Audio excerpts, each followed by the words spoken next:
Hey folks, it's Cody Stoffer with Playmakers Corner, here to tell you about Code Red coaching. Competing in athletics means you've lifted the weights, you've watched film, and you've got the passion.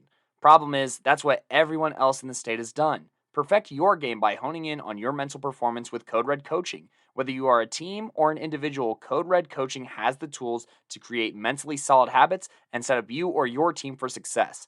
Find Code Red coaching at coderedcoaching.com or call 720-979-1914 to learn more today. That's coderedcoaching.com or 720-979-1914 today. Now back to the show.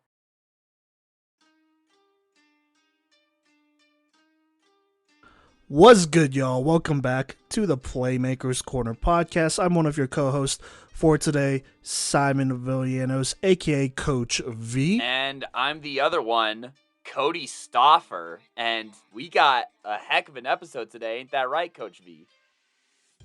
Yes, we have a great episode. It is episode 226. We are recording this on January 3rd, 2023. Happy New Year's. All of that great stuff, by the way. This is the first episode of the new year that we are both recording and releasing, I want to say. Yeah, it had to have been, because our last one was released on, last Friday, the 30th, which is our Edge Rushers episode. But on this episode, we are continuing that series, which is our top 5 seniors at every position list here. The last couple weeks we've been doing this. We've done edge rushers so far. We've done safeties, tight ends, and linebackers. On today's episode, we got a fun one. We got receivers, got a bunch of playmakers here in the class of 2023. Arguably the greatest wide receiver class in Colorado high school football history. Cody, do you agree with that statement? We'll talk about why later, though. No, I absolutely agree. I mean, you look at the numbers, and it's there. We're going to talk about the skill, and it's there. And, I mean, just looking at the chopping block for this list, you know, the next 5 on this chopping block could have been a top 5 in other years. I mean, you look at, even last year, you know, wasn't necessarily the strongest class, but, you know, still had some studs in it. But this year was just so loaded at the senior class level. And I mean, all of these guys had time as juniors and even as sophomores, and some of them even going back to their freshman year were getting varsity snaps. So this was a long time in the making. Yes, absolutely. And a lot of these guys are athletes that we have watched since at least their sophomore year. So we've known about them for a minute here, but let's go ahead and talk about our process here when ranking our top 5s and who makes it, and who our honorable mentions are and whatnot. So basically, we have 10 categories where we give players a grade. Here, one sec. Excuse me, sorry about that. But we give players a grade 1 through 10, and this is kind of how that works here. So if they get a grade anywhere from 1 to 3, that means that skill obviously needs improvement. Definitely should be a priority for them to work on. I don't think any of these players have that grade, so let's move on. Now, if we give them a grade 4 to 6 in any of these categories, it's about an average skill, you know, average at best, but maybe a little bit below average at times. Will suffice for the time being, but will need to be improved on here in the near future.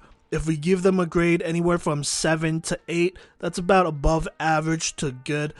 Think about it being comparable to a skill level of a 2-star or 3-star type of guy here. So definitely above average to good. Not exactly a liability in their game, but something that could definitely be worked on. Now, if we give them a grade anywhere from 8 to 9, now there's a lot of nuance here, especially in this range here, but that's good to great. That's comparable to a 3-star to 4-star level talent here, skill-wise and all that great stuff. This is definitely a thing that they're consistently good at, and is what makes them a next level type of guy. And then if we give them a grade anywhere from 9 to 10, that means that's a very good to elite, comparable to 4-star and 5-star talents, at least in that category. Now, just because we give them a 9 or 10 in one category doesn't necessarily mean we think that they are a 4-star. We just think they are a 4-star or 5-star level at that specific skill or category. So let's talk about the categories real quick here. So we have 10. It's route running, hand/ball skills, separation/release, speed, elusiveness, agility. Elusiveness and agility is one category, as you could probably tell. Then there's route tree, verticality/jump ball skills, body control, and then field awareness/vision, and then blocking is our last category. So as you can see, a couple of these are combined together. We will explain it as we go, our reasonings behind our grades. We looked at, seriously, around, I want to say 15-ish to 20-ish receivers, right, Kodey? And we graded most of them. And so, obviously, we add all of those grades up, and the highest grades obviously get a higher position here. And so that's just kind of how all of that works here. And it was pretty close, especially kind of near the bottom of this list. There were like 4 or 5 players that were kind of pooling together.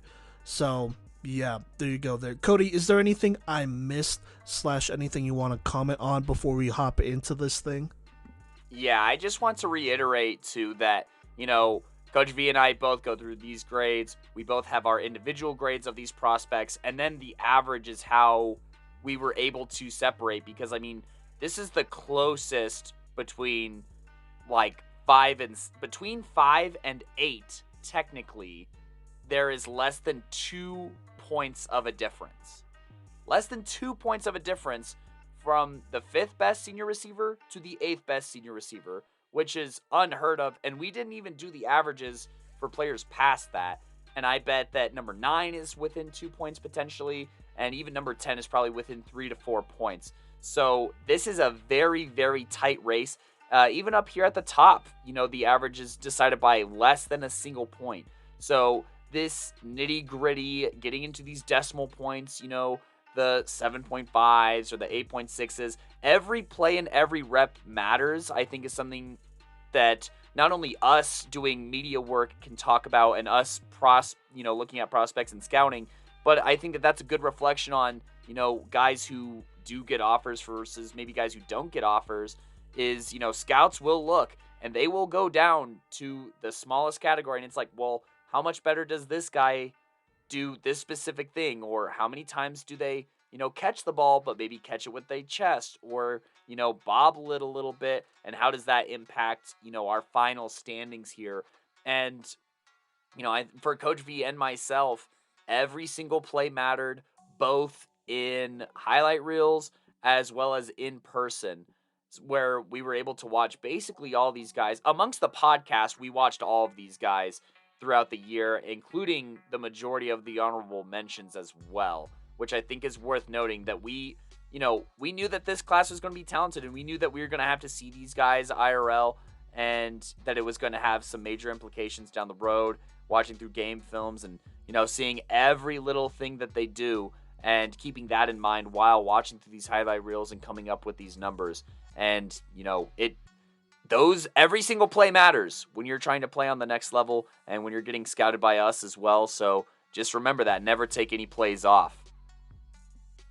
Yes, no, absolutely. I almost forgot about the average part. So it's not just grades from myself or Kodey. We grade it individually and then average those grades. But yeah, all these players, I think the majority of these players we've seen twice in person, or at least once in person. But I think a lot of these guys, at least in the higher ranks, we've seen twice against some of the best defenses that they may ever see on the high school level. So there you go. So we really put in a lot of work. Obviously looked at highlight reels. We looked at full games. We were at games. We did a lot of research on this one. And so if you disagree, then fine, disagree. But then go ahead and do, have a process similar to ours and see what happens, right? At least try to do that. But people are going to disagree, and that's fine. And so with that being said, Kodey, do you want to go ahead and talk about our number 5 receiver here in the class of 2023 in Colorado? Yeah, and like I said, the gap between 5 to even 8 or 9, not that big. Every single play matters.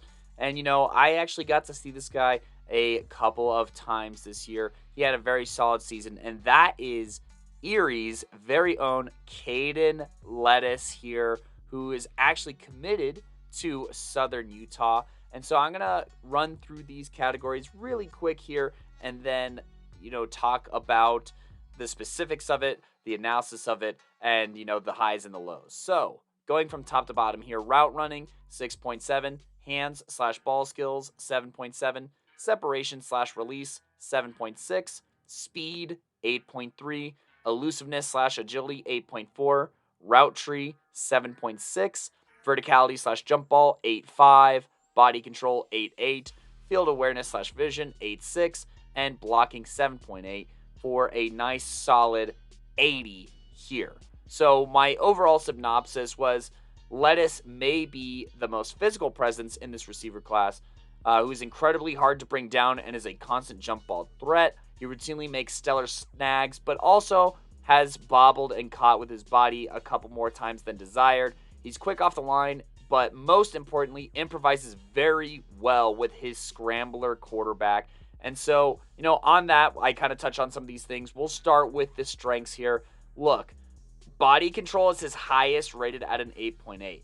And I think that a huge part of that is, you watch a lot of these other receivers and, all these guys catch screen passes at some point in their film. It's a part of being a receiver. What can you do with the ball in your hands? And Caden Lettuce just constantly can't be tackled. Whether he's pushing someone's face mask into the dirt, there's one pass where he jumps up for a ball, with that verticality slash jump ball ability at an 8.5, and he snags this ball out of the air. I can, feel the air leaving his lungs as he's reaching super high up for this. And as soon as he catches it, he gets popped. But then he's backpedaling with, 4 dudes trying to tackle him. And it's not until a 5th gets there that he even starts to go down, right? So the balance that he has, some of the ways that he has to make catches as far as contorting and coming back to the ball or throwing his body completely horizontal is very, very impressive. And, he just has a really big catch radius. And I want to shout out, his body control for that. I think that, both his catch radius and his, ability to stay on his feet are reflected in body control. Not to mention, he's very solid around the sideline, which, kind of some of these overlap in some ways. We've talked about that before. And so, field awareness slash vision, part of that is definitely, he drags his toes, he gets his feet in bounds. He's very good at, he can even catch, with his feet in bounds. And the ball itself is, in the white of the out of bounds, making those reaching grabs here. And, for the other part of field awareness slash vision that I think is just so strong for Caden is that he does play with Blake Barnett, who is, at his best when he's improvising. When he breaks out of the pocket, when he starts running around, that is when he makes the big throws. That is when he, finds that open guy. And Caden Lettuce is on the receiving end of that the majority of the time. He does a great job, chemistry-wise, working with Barnett. But I think more importantly, he does an even better job of finding the pockets in the defense where, he can make those plays. He does a good job of coming back to his quarterback if he finds it necessary. Or he does a good job of sneaking behind that safety that got caught picking his nose a little bit and then getting a really big play out of that. You could see that, I'd say even more so his junior year of film. But that's not a skill that goes away. He exemplified that in real life as well, in that Ponderosa game where he had a very solid game.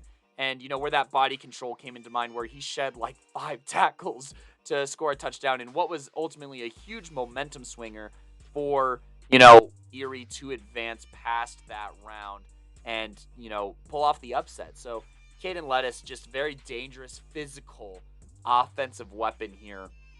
But there are some things that he could definitely iron out. I think that he could be a more creative route runner. I think that, he kind of lacks, a bag or a whole bunch of moves here. And I'd say the same for his separation slash release.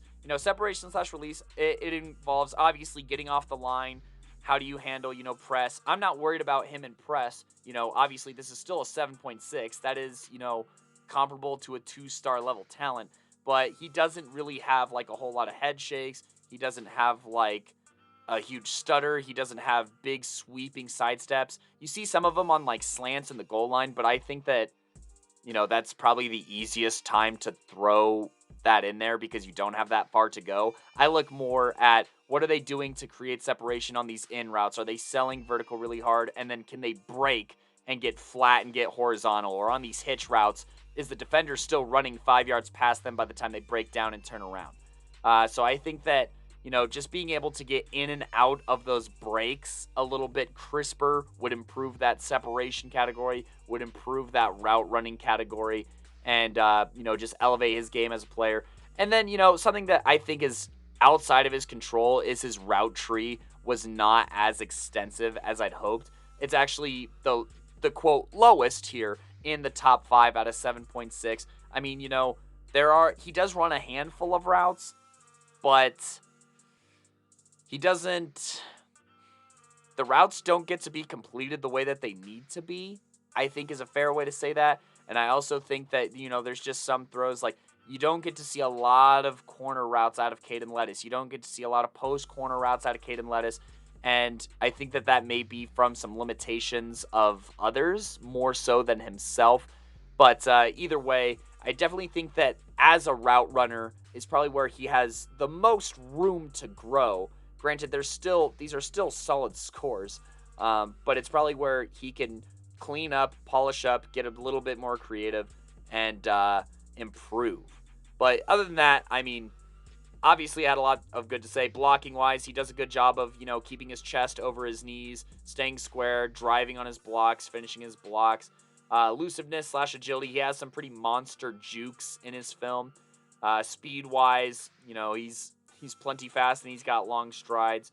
And, hand / ball skills out of 7.7 here. This is kind of in the middle.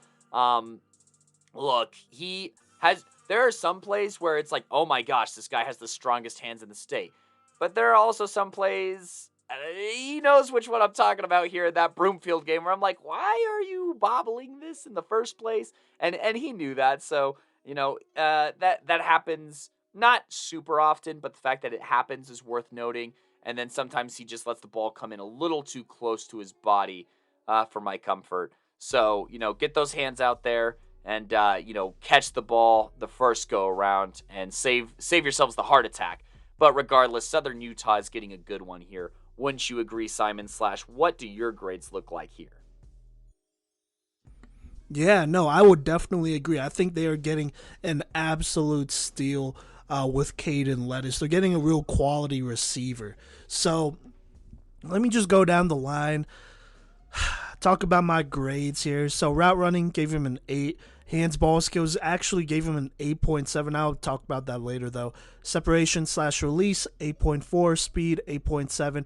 Agility / elusiveness, 8. Route tree, 7. Verticality, jump ball, 8.7. Body control, or wait a second. Yeah, body control, 8.9. And then field awareness / vision, 8.5, and blocking an 8.2. I graded him a little bit more generously here for an overall grade of 83.1. Still, though, probably a 3-star prospect. I know he's not ranked, but he is a 3-star prospect. Trust me, these are the grades here. Let's go ahead and talk about some of his highest grades here. So we have an 8.9.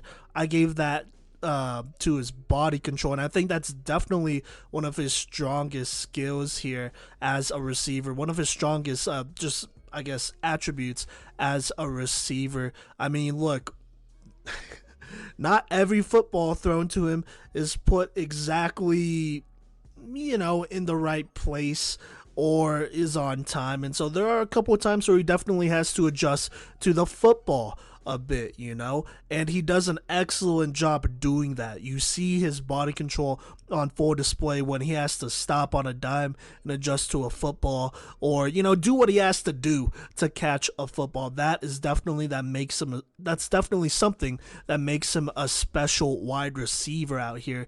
Just his ability to control his body really well and make those type of catches, those next level catches.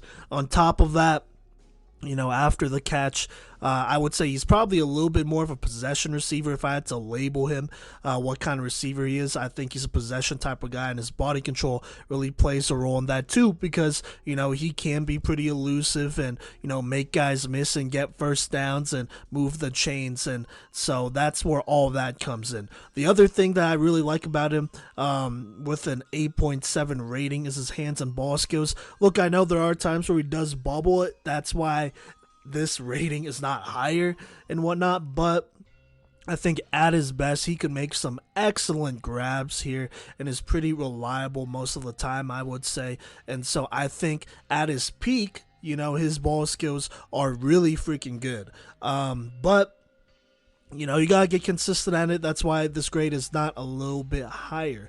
Now, just to talk about some other grades here that are kind of close, I also gave him 8.7 for speed. He runs like a 4.5, 4.6, I believe. I believe it. And for someone to do that at his frame at 6'3", 185, that is big time. And then speaking of that frame, I think he uses it really well, which is why his verticality slash jump ball skills are rated at an 8.7. I mean, there are some receivers out there, not just in Colorado, just in general, that be 6'3", 6'4", but don't know how to be physical or box out, and they just don't quite have that dog in him.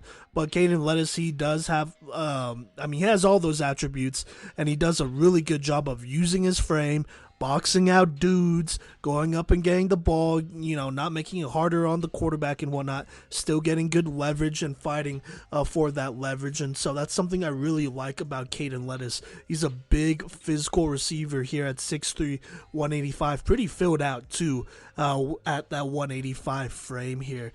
And that's really good. He knows his strengths and he knows what kind of wide receiver he is. He's not like, he's not going to burn you deep all the time. He's not going to make like a million like fantastic flashy agility slash spin moves or whatever. I mean, this is a dude that's going to get the football. He's going to be physical. He's going to run into you. He's going to put his hands on you. That's what he's going to do. And he's also somebody that's kind of tough to press at the line as well because he is so big and strong and uses his frame well. Now let's talk about some of the things he could definitely work on, some of his lower grades here. So I actually gave him a 7 for route tree and an 8 for elusive slash agility. Talking about route tree though, I don't think that's necessarily his fault. I'm sure he can run all the routes in the route tree and whatnot. I think the thing that kind of hurts him here is that situationally, they don't get super creative with the route tree.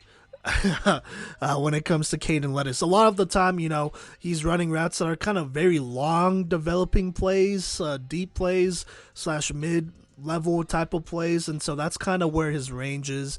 You're not going to see a lot of short stuff there, and even then, some of those mid to deep range plays they're not like super crazy either. And so, like I said, I feel like that is more of a situational thing when it comes to Caden Lettuce, just in Erie's offense. I mean, they usually run the ball well, whether it's with Barnett or whatever great running back they have there. They always have a good line.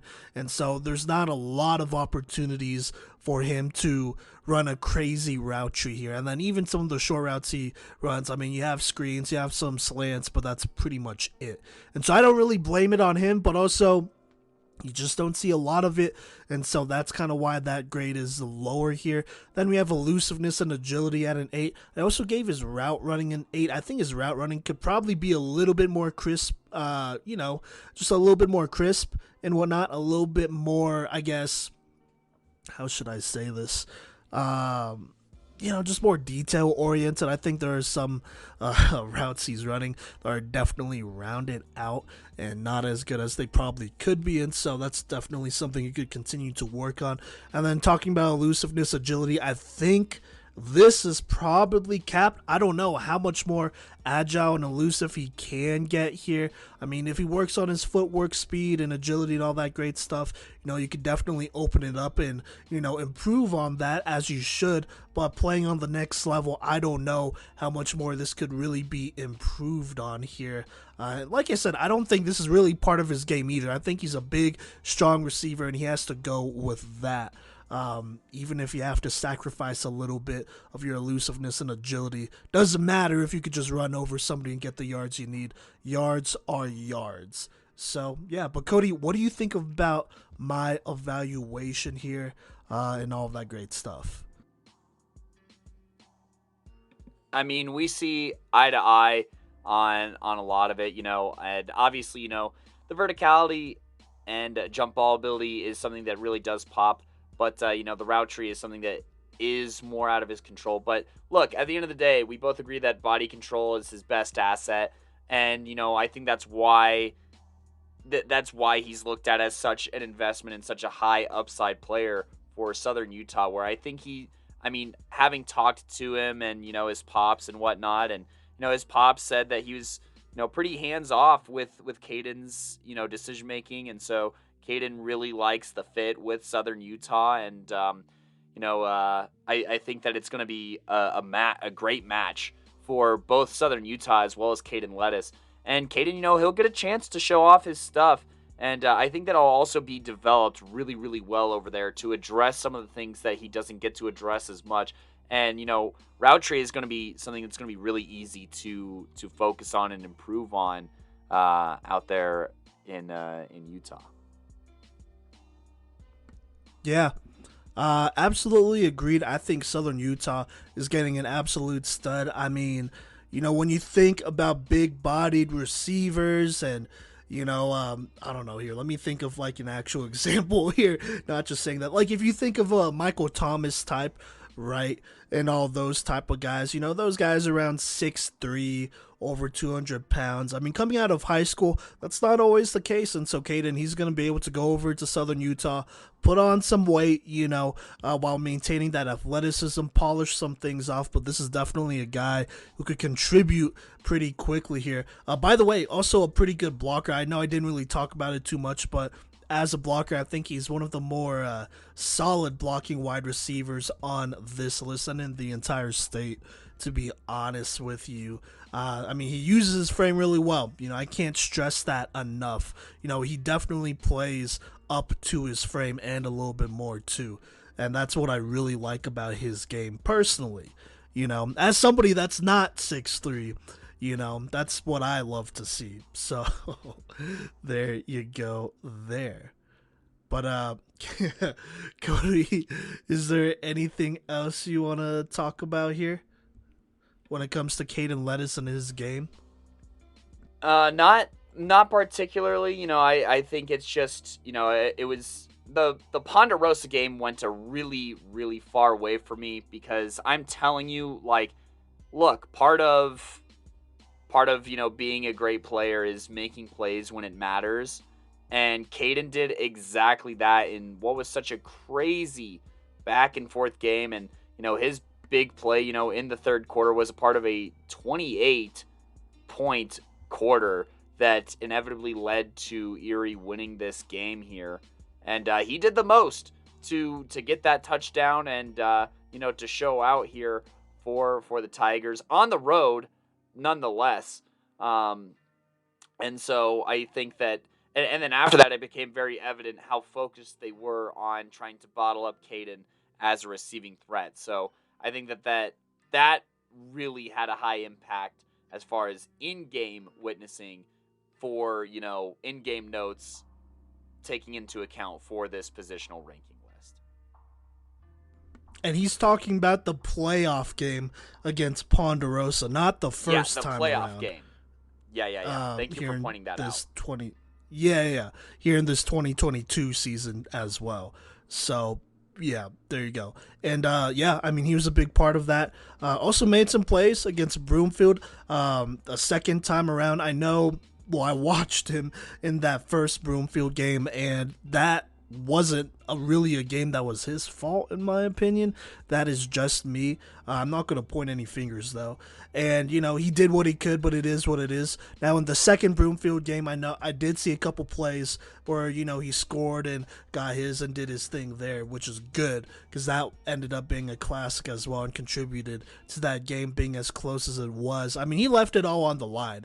You know, this is a hardworking kid that's going to play his heart out. And, you know, obviously, with all these receivers are going to do that, but you know, he had some pretty memorable performances that really elevated him into the spot, I would say. So, yeah, but with that being said, Cody, can I talk about our number 4 receiver here in the class of 2023? Please do talk about this historic figure in Colorado football. Yes, a legendary figure even. But we have here at number 4, Tucker Peterson out of Roosevelt High School here. The 6'3", 190-pound receiver. The only 4-year starter on this list. On top of that, he is currently the leading receiver all time in career touchdowns. Career receiving touchdowns with over 50. I should have looked up what the number was specifically, but he's also the first receiver to ever hit 50 receiving touchdowns. Surpassing the likes of Christian McCaffrey and obviously every receiver in Colorado high school football history. And, you know, he really did his thing. He did it over the span of 4 years. Keep in mind, one of those years was a COVID year. I believe that was his sophomore year. Yep, his sophomore year there. And he's been rocking with us for a minute, by the way, so I'm just throwing that out there. And on top of that, in the 4 years that he played high school football, every single season he has had a different starting quarterback. He's the only receiver on this list, I think all time, that, you know, caught, I want to say, over 10 or so touchdowns with a different quarterback every single season of his high school football career. 4 different quarterbacks over the 4 seasons that he did play. Historical, legendary, you know. I mean, he is that guy, and he's a really good dude as well. Just a very, very quality young man out here, honestly. And so let's go ahead and talk about Tucker Peterson. I know I've raved about him just a little bit, but that's his resume. Let's talk about his game here, because he's only rated at 4. But, you know, this is a stat class, like Cody said earlier here.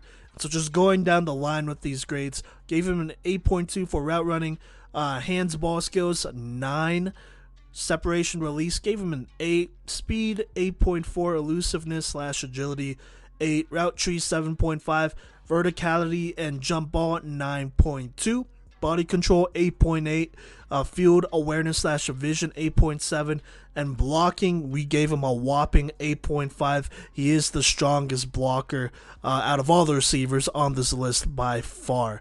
And he does have a couple offers here, but, you know, let's go ahead before we talk about all those offers and go in depth here with these grades here. Let me talk about his 2 highest grades, at least for me.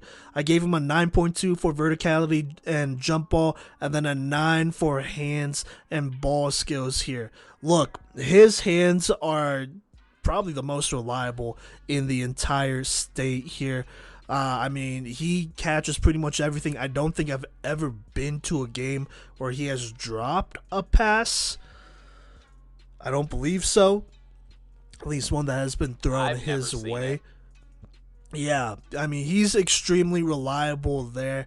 I mean, and he's very talented too. You know, just his hands and ball skills. I mean, he just has a knack for grabbing that football wherever it is, no matter how many defenders are draped over him, and just doing his thing. He is Mr. Reliable when it comes to catching the football, which obviously is something you love to see at wide receiver. But I would also say his jump ball skills is what makes him super special, and that's partially because he really uses his frame well. He's 6'3", 190. He's kind of been at this frame for a couple of years now. I don't think he was 6'3", 6'2" as a freshman, but he was definitely bigger, and so he has really gotten used to using his frame, boxing out smaller receivers, boxing out smaller DBs, that's what I meant. And, just dominating, like physically dominating a dude and being able to catch anything over them. It could even be great coverage and he would just go up and get it. We saw this multiple times, or I saw this multiple times in person. Let's go back, I guess it wouldn't be in reverse order. I don't know. Let's just go back and talk about this real quick here. I want to talk about it. But let me go to the state championship game where he helped win Roosevelt their first ever state championship. The last play of that game that he made, the last play of his entire career, was an excellent interception where it wasn't a bad ball or anything. It was like a 50 or 40 yard throw, but he just made an excellent play jumping in front of the receiver at safety and just bring in an absolute insane interception, and so that's something that comes to mind when thinking about his ball skills and whatnot in general. Just really soft hands there.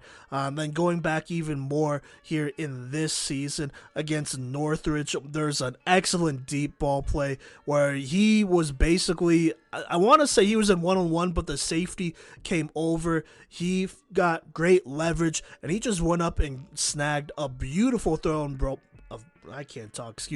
a beautiful thrown ball from Bronco Hartson here for like a big 40 or 50 yard gain here, just bodying the two DBs who had him sandwiched pretty well. I mean, they couldn't have played it any better, to be honest with you. And he just outpowered both of those guys and brought in an excellent catch there. And then going into his junior year, or going back to his junior year, in that first game against Meade in the regular season, I always remember, this Roosevelt offense was kind of struggling, but they drew up a great play where they had Tucker Peterson in one-on-one. He was in the end zone. His quarterback at the time, Brock Saya, he just threw a jump ball, and he just bodied the DB. There was nothing he could do about it. He just went up there and got it and then stood over him afterwards after catching that football briefly, not for like a, disrespectful amount of time, but, he did what he had to do to go get that football. And so all of those moments that I saw in person definitely contribute to why, in my opinion, he is one of the best jump ball catchers in the entire state, probably all time as well, to be honest with you, and why he has some of the most reliable hands of all time. So there you go there. That's why those grades are rated here at nines and up. So just about 4-star, 5-star talent there. Now let's go ahead and talk about some of his lower grades here.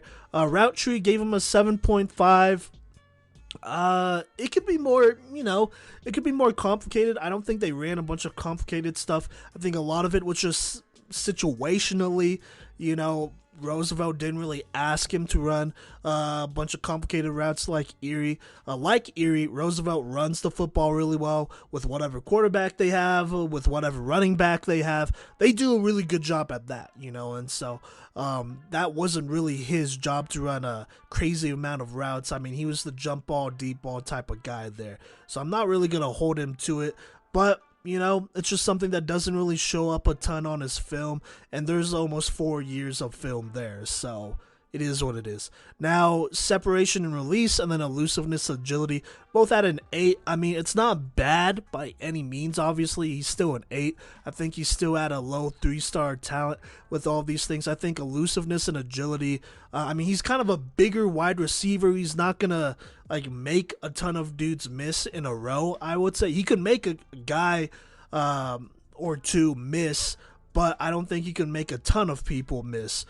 So that's the difference there, in my opinion. On top of that, I mean, it's just not really his style. He's going to run over dudes, or find a lane outside and just run around them. He has that athleticism to do that, at least on this level. And so that's what works to his advantage. Now, separation and release here weren't a lot of. I feel like there weren't a lot of DBs that really wanted to press him, especially when you look at some of his upperclassmen film here. I think people started figuring out, like, hey, he's gonna throw you. He's gonna throw you if he gets his hands on you. And on top of that, he's an excellent blocker too. So if it's a run play and you're right up on top of him, he's going to put you into the ground, and so maybe have a little bit of a cushion there. And so I feel like there just wasn't a lot of opportunities for him to show that. But on top of that as well, I mean, his separation could also be a little bit better. I think he's a little bit capped here. I don't know what much more he could work on here, except for work on his explosiveness as a receiver. That's probably something. But on top of that, I mean, it is what it is. I think as long as you continue to use your strength and whatnot as a receiver, you'll be fine. But because there's not a lot of variety to it, that's why it's kind of rated a little bit lower here. So there you go. I think Tucker Peterson, in my opinion, is really, stylistically close to Caden Lettuce and whatnot. I mean, they have very similar frames here. Play for very similar football programs too, if you ask me, and whatnot. And they're used very similarly as well. I think Tucker might be a little bit stronger though, and he leans on that strength a little bit more than Caden Lettuce does. I think Caden's a little bit more agile and quicker and all that great stuff. So yeah, that is just my opinion though. But Kodey, what do you think about my analysis? And also, what is your analysis of Tucker Peterson and his game?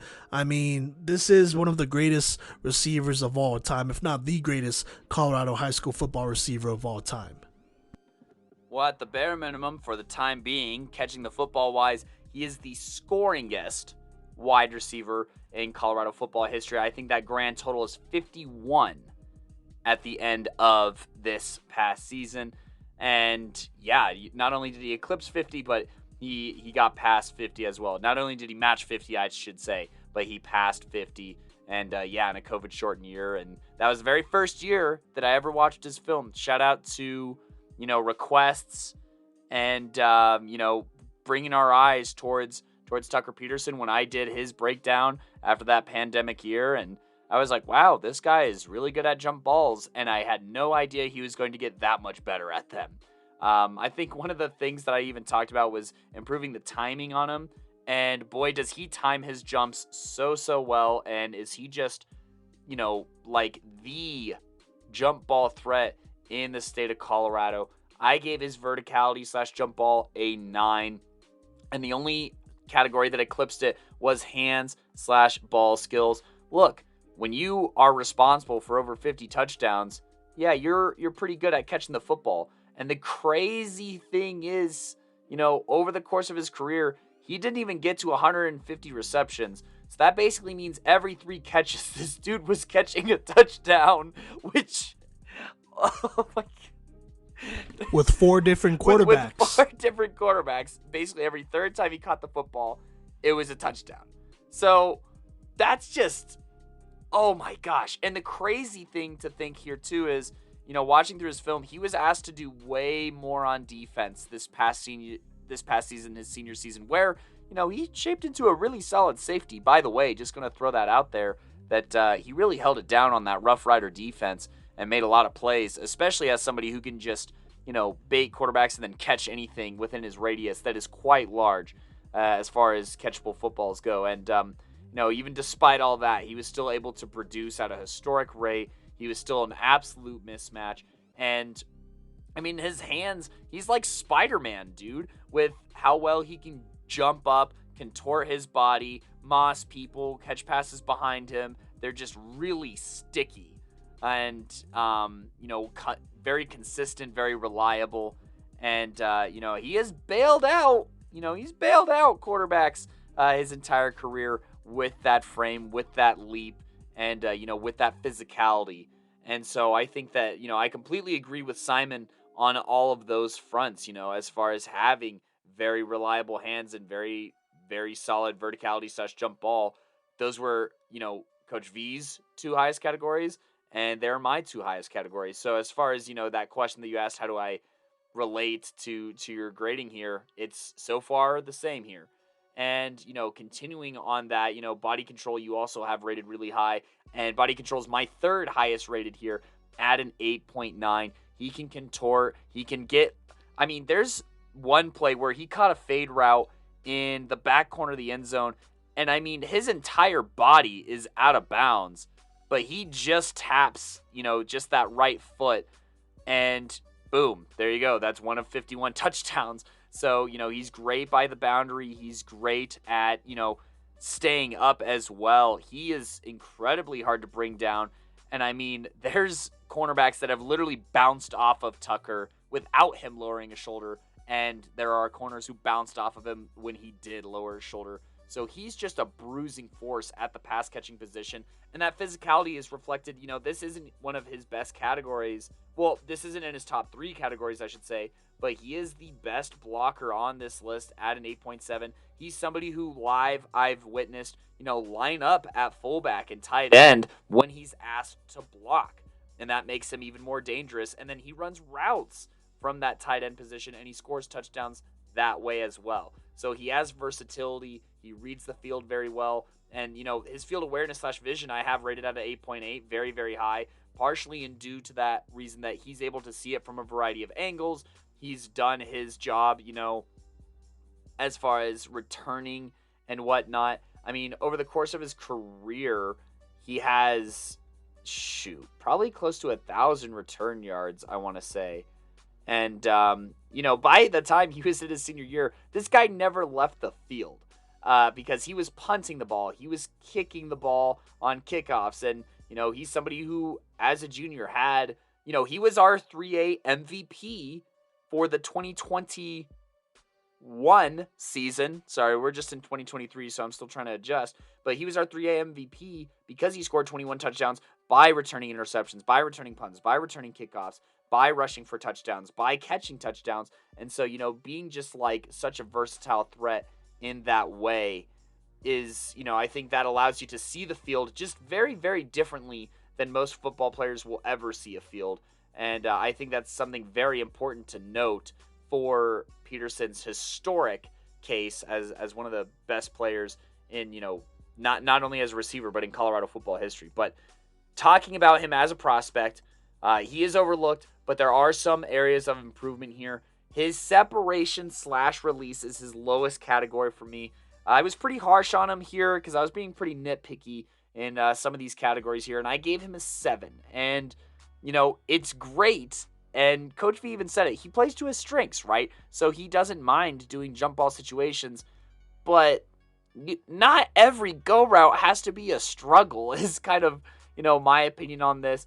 And then, I think that it suffers a little bit from his route tree not being super diverse. His route tree I had at a 7.7. So you don't just get to see him create as much separation on, more in routes or, hard hitches or comebacks, where, that separation is very, very important. And, I just, more times than not, he does have to make a tough catch. And so that's why his separation struggles. He doesn't have a variety of releases. I do think that if anyone ever tried to press him, he would literally just run them over. But, as far as he doesn't throw a lot of head nods in there, and I get it, that's Johnstown football. That's Rough Rider football, right? It's tough, it's rugged, it's physical. But you're allowed to throw in, a head shake, a stutter step, or, just spice things up a little bit to create better separation, to improve route running that I have rated at a 7.3. And, I just think that footwork in general is something that could be a huge focus for Tucker Peterson. His elusiveness slash agility, I have rated at a 7.6. There are times where he does make some pretty nice jukes, but, I think that really his potential as an athlete, he's somebody who, if he could have like a spin move or something along those lines, because he sees the field very well. You see this on punts, you see this on kicks, you see this on screens. But if he has more than just a stiff arm or just a truck or, a little hem, if he could really get some deep jukes or some big cuts or some more precise cuts, I should say, like a really quick, like, a katana strike of a agile move, that would go a significant way in making him unguardable, honestly. And because, it's just like, you don't want your DBs in a jump ball situation with Tucker Peterson.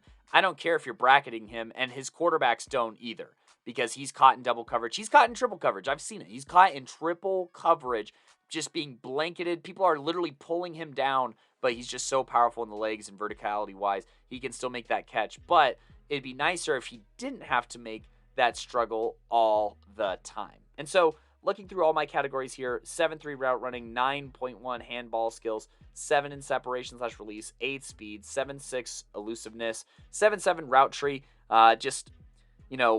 You don't really get to see him run a lot of like corner routes or post corner routes or comebacks or anything like that. So, that's something that always hurts the route tree just a little bit here.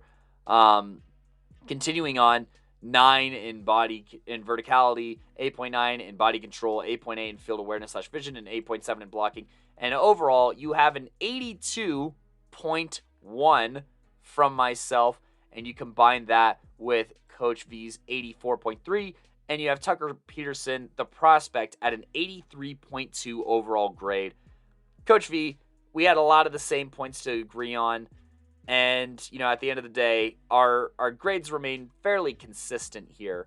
What is your thoughts on the overall grade of Tucker Peterson at 83.2, and why is this guy getting overlooked here? Well, first things first, I'm pretty confident in this evaluation. This is a player that we have seen plenty of. We've went to the most of his games, at least out of all the receivers on this list here. And he has the most film. He does have the most film, actually, yeah. So out of all the receivers on this list, I've actually went to his games the most over the last couple of years here. He knows what kind of receiver he is. He's a strong receiver with great hands and great ball skills. This is a guy that, these skills are going to translate to the next level. He's not going to stop being 6'3" or 6'2" and dominating dudes because, like I said, there are plenty of situations where, the defenders are playing great defense on, bro, but he's just a better football player. That's just what it is at the end of the day. Now, there are definitely things he could, work on and continue to improve on. I think, as the years went on, he really just wanted to, he was focused on winning. He wanted to win a ring, right? He wanted to win a chip. He wanted to leave like a permanent legacy here with Roosevelt. And I think that was the bigger focus, hence why he played a lot more defense. Not that he, dropped off and didn't play as much defense in the last couple of years, because I believe at least 3 of his 4 years, he was also a starter on defense as well. So he's been doing that. The role just if it's in flux, because obviously you want your best player at receiver as well, or your best receiver out there, I guess. And so it is what it is. But I think moving forward, if he does gets to focus on playing one position, he'll be able to work on these things because he is a pretty hard worker. And now in terms of the offers he has, it's not great. And I don't really know why. I think this is a kid that's real deserving, first off. We'll get into the personal stuff later. But just straight up, he's the all-time leading receiver in Colorado high school football history for a reason. And even if that record gets broken, what are the chances that the next guy will be able to break that record with 4 different quarterbacks? A different quarterback every single season. And on top of that, Tucker also played during a COVID year, which, including playoffs, some might say offsets all that stuff and whatnot, but still, though, statistically, he's up there, and there's a reason why he's up there. It's because he has some of the greatest hands in high school football history, Colorado high school football history. And so for him to only have offers from, here, let me pull up the list here, from Western Shadron. He has a preferred walk on to CSU, and I think most recently an offer from Black Hills State is definitely blasphemous, in my opinion. Nothing against those programs at all, but this is definitely a kid who I could see playing on the FCS level at least. I think realistically, the FCS level, honestly. I think this is somebody that could play on that level and compete and be a day one starter. He'll play special teams. He'll do, he'll do whatever you ask him to because he's honestly just a great football player in general. He's probably one of the greatest football players in Colorado high school football history, period. You know, not even just talking about receiver because he does a lot of other things. Like we said, he's a pretty good defender as well, so you could put him at safety and he'll do his thing. Obviously he won his team the state championship at safety when it came down to it, so there you go there. You could put him on special teams and he would do his thing there. I mean, this isn't a guy that's afraid of being physical at all. This is a football player at the end of the day. And so, even if there were some things a receiver that you don't like right now, first off, you could improve on that and actually coach and, it'll get polished. Trust and believe that because his work ethic is unmatched. And then second off, he could still contribute to the team in other ways. And so whatever team that's going to get Tucker Peterson is getting an absolute steal. I would say so. Look, I'm just going to be honest. I'm looking at Northern Colorado. You got to offer him, man. Like, don't prefer walk-on. You got to offer him. CSU should have offered him, in my opinion. You gotta offer him, give him a full ride. He's gonna go to work for you. He's gonna be good for the locker room. I mean, I'm gonna get into the personal stuff now, and Kodey, you could, feel free to agree with this later and whatnot. But Tucker Peterson's also a great guy. I don't think there's anybody. I don't think there's anybody that we've covered or will cover in this senior series that has done as much for his community as Tucker Peterson. And he's not going to brag about it or anything like that. That's just not like his style at all. He's a real humble dude in general, a real team player, I would say, as much of a team player as you could hope for. But this is a guy that will literally go to birthday parties for kids and like stay and sign autographs and take pictures and do all the extra stuff. And it's not just this, he's been doing it for years and years and years. And then, I mean, the patience doesn't run thin with this one here. He does a lot for his community. He's great with fans and whatnot. I mean, he really handles himself as a pro. He has that mentality and that thing about him already. And the talent's there, obviously, but just as a person off the field, you don't really have to worry about bro at all. In fact, he's going to positively impact your community and do things for your community and for your locker room and be a great teammate. Do all the little things that ultimately, as coaches, as football coaches, matter, because it's easier to have a guy that's real nice, that gets along with everyone, that's super polite, that's going to work hard, that's going to set the tone, than a guy that's, talented, but he's a diva. He's an issue. He's somebody that, to be honest, you probably got to send a coach with him, following him around campus. And I'm just throwing that out there, And with Tucker, you're just not going to have all that. He's going to hold his guys accountable, and he has championship DNA. And, it's been it's been real special being able to cover him and talk to him. Obviously, I was there personally when he won that first state championship. We had some words and whatnot on that field, and I told him I was super proud of him. It's been an absolute honor, and he was just a real great guy about it. And so, yeah, honestly, Tucker Peterson, he's one of the best dudes that I know, period. And he's a next level guy. He handles himself as a pro. Been doing it, Not just this year, he's been doing it. So, there you go. Kodey, what do you guys say about all that? Yeah, what do you guys say about all that?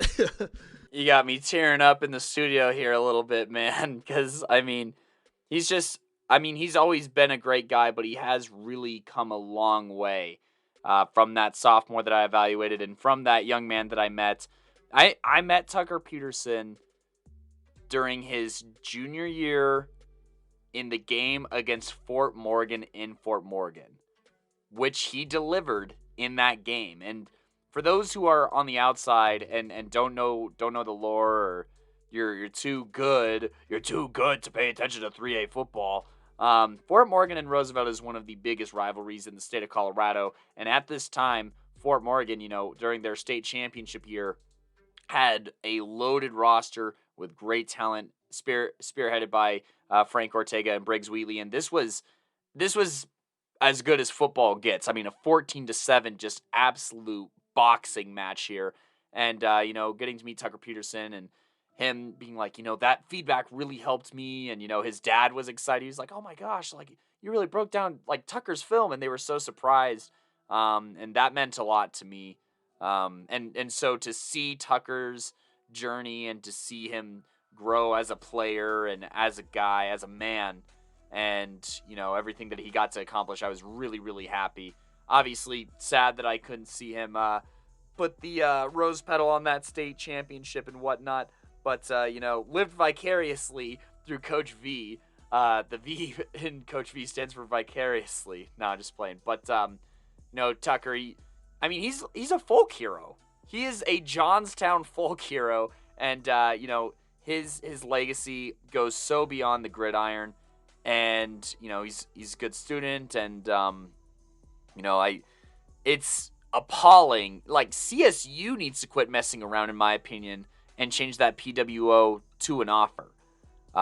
They've been doing that to Johnstown guys the past couple of years of doing PWOs and whatnot, but Tucker he's different, and so you got to offer this guy, and he's going to be so good. He's a glue guy. He's really a glue guy in the locker room. And he's somebody who's going to make everyone else work harder, because if the corners don't bring it, they're going to get dunked on, and they're going to get mossed and whatnot. But, he's somebody that's going to elevate an entire program, especially being the yes coach kind of guy that he is, and the quick learner that he is as well, and just being a student of the game as well as a supreme athlete, vertically speaking.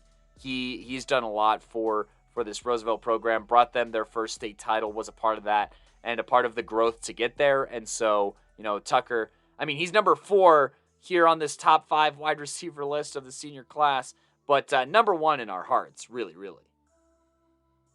Yeah, so that's nothing personal against the other guys who we know pretty well as well. But yeah, no, Tucker Peterson, and look, he's at number 4, so stop. I already know there's some like 5A fool out there being like, "Oh, stop writing Tucker Peterson. You make it personal." No, bro, it's personal. It's football. That's what it is, and he's at 4, so you could chill out.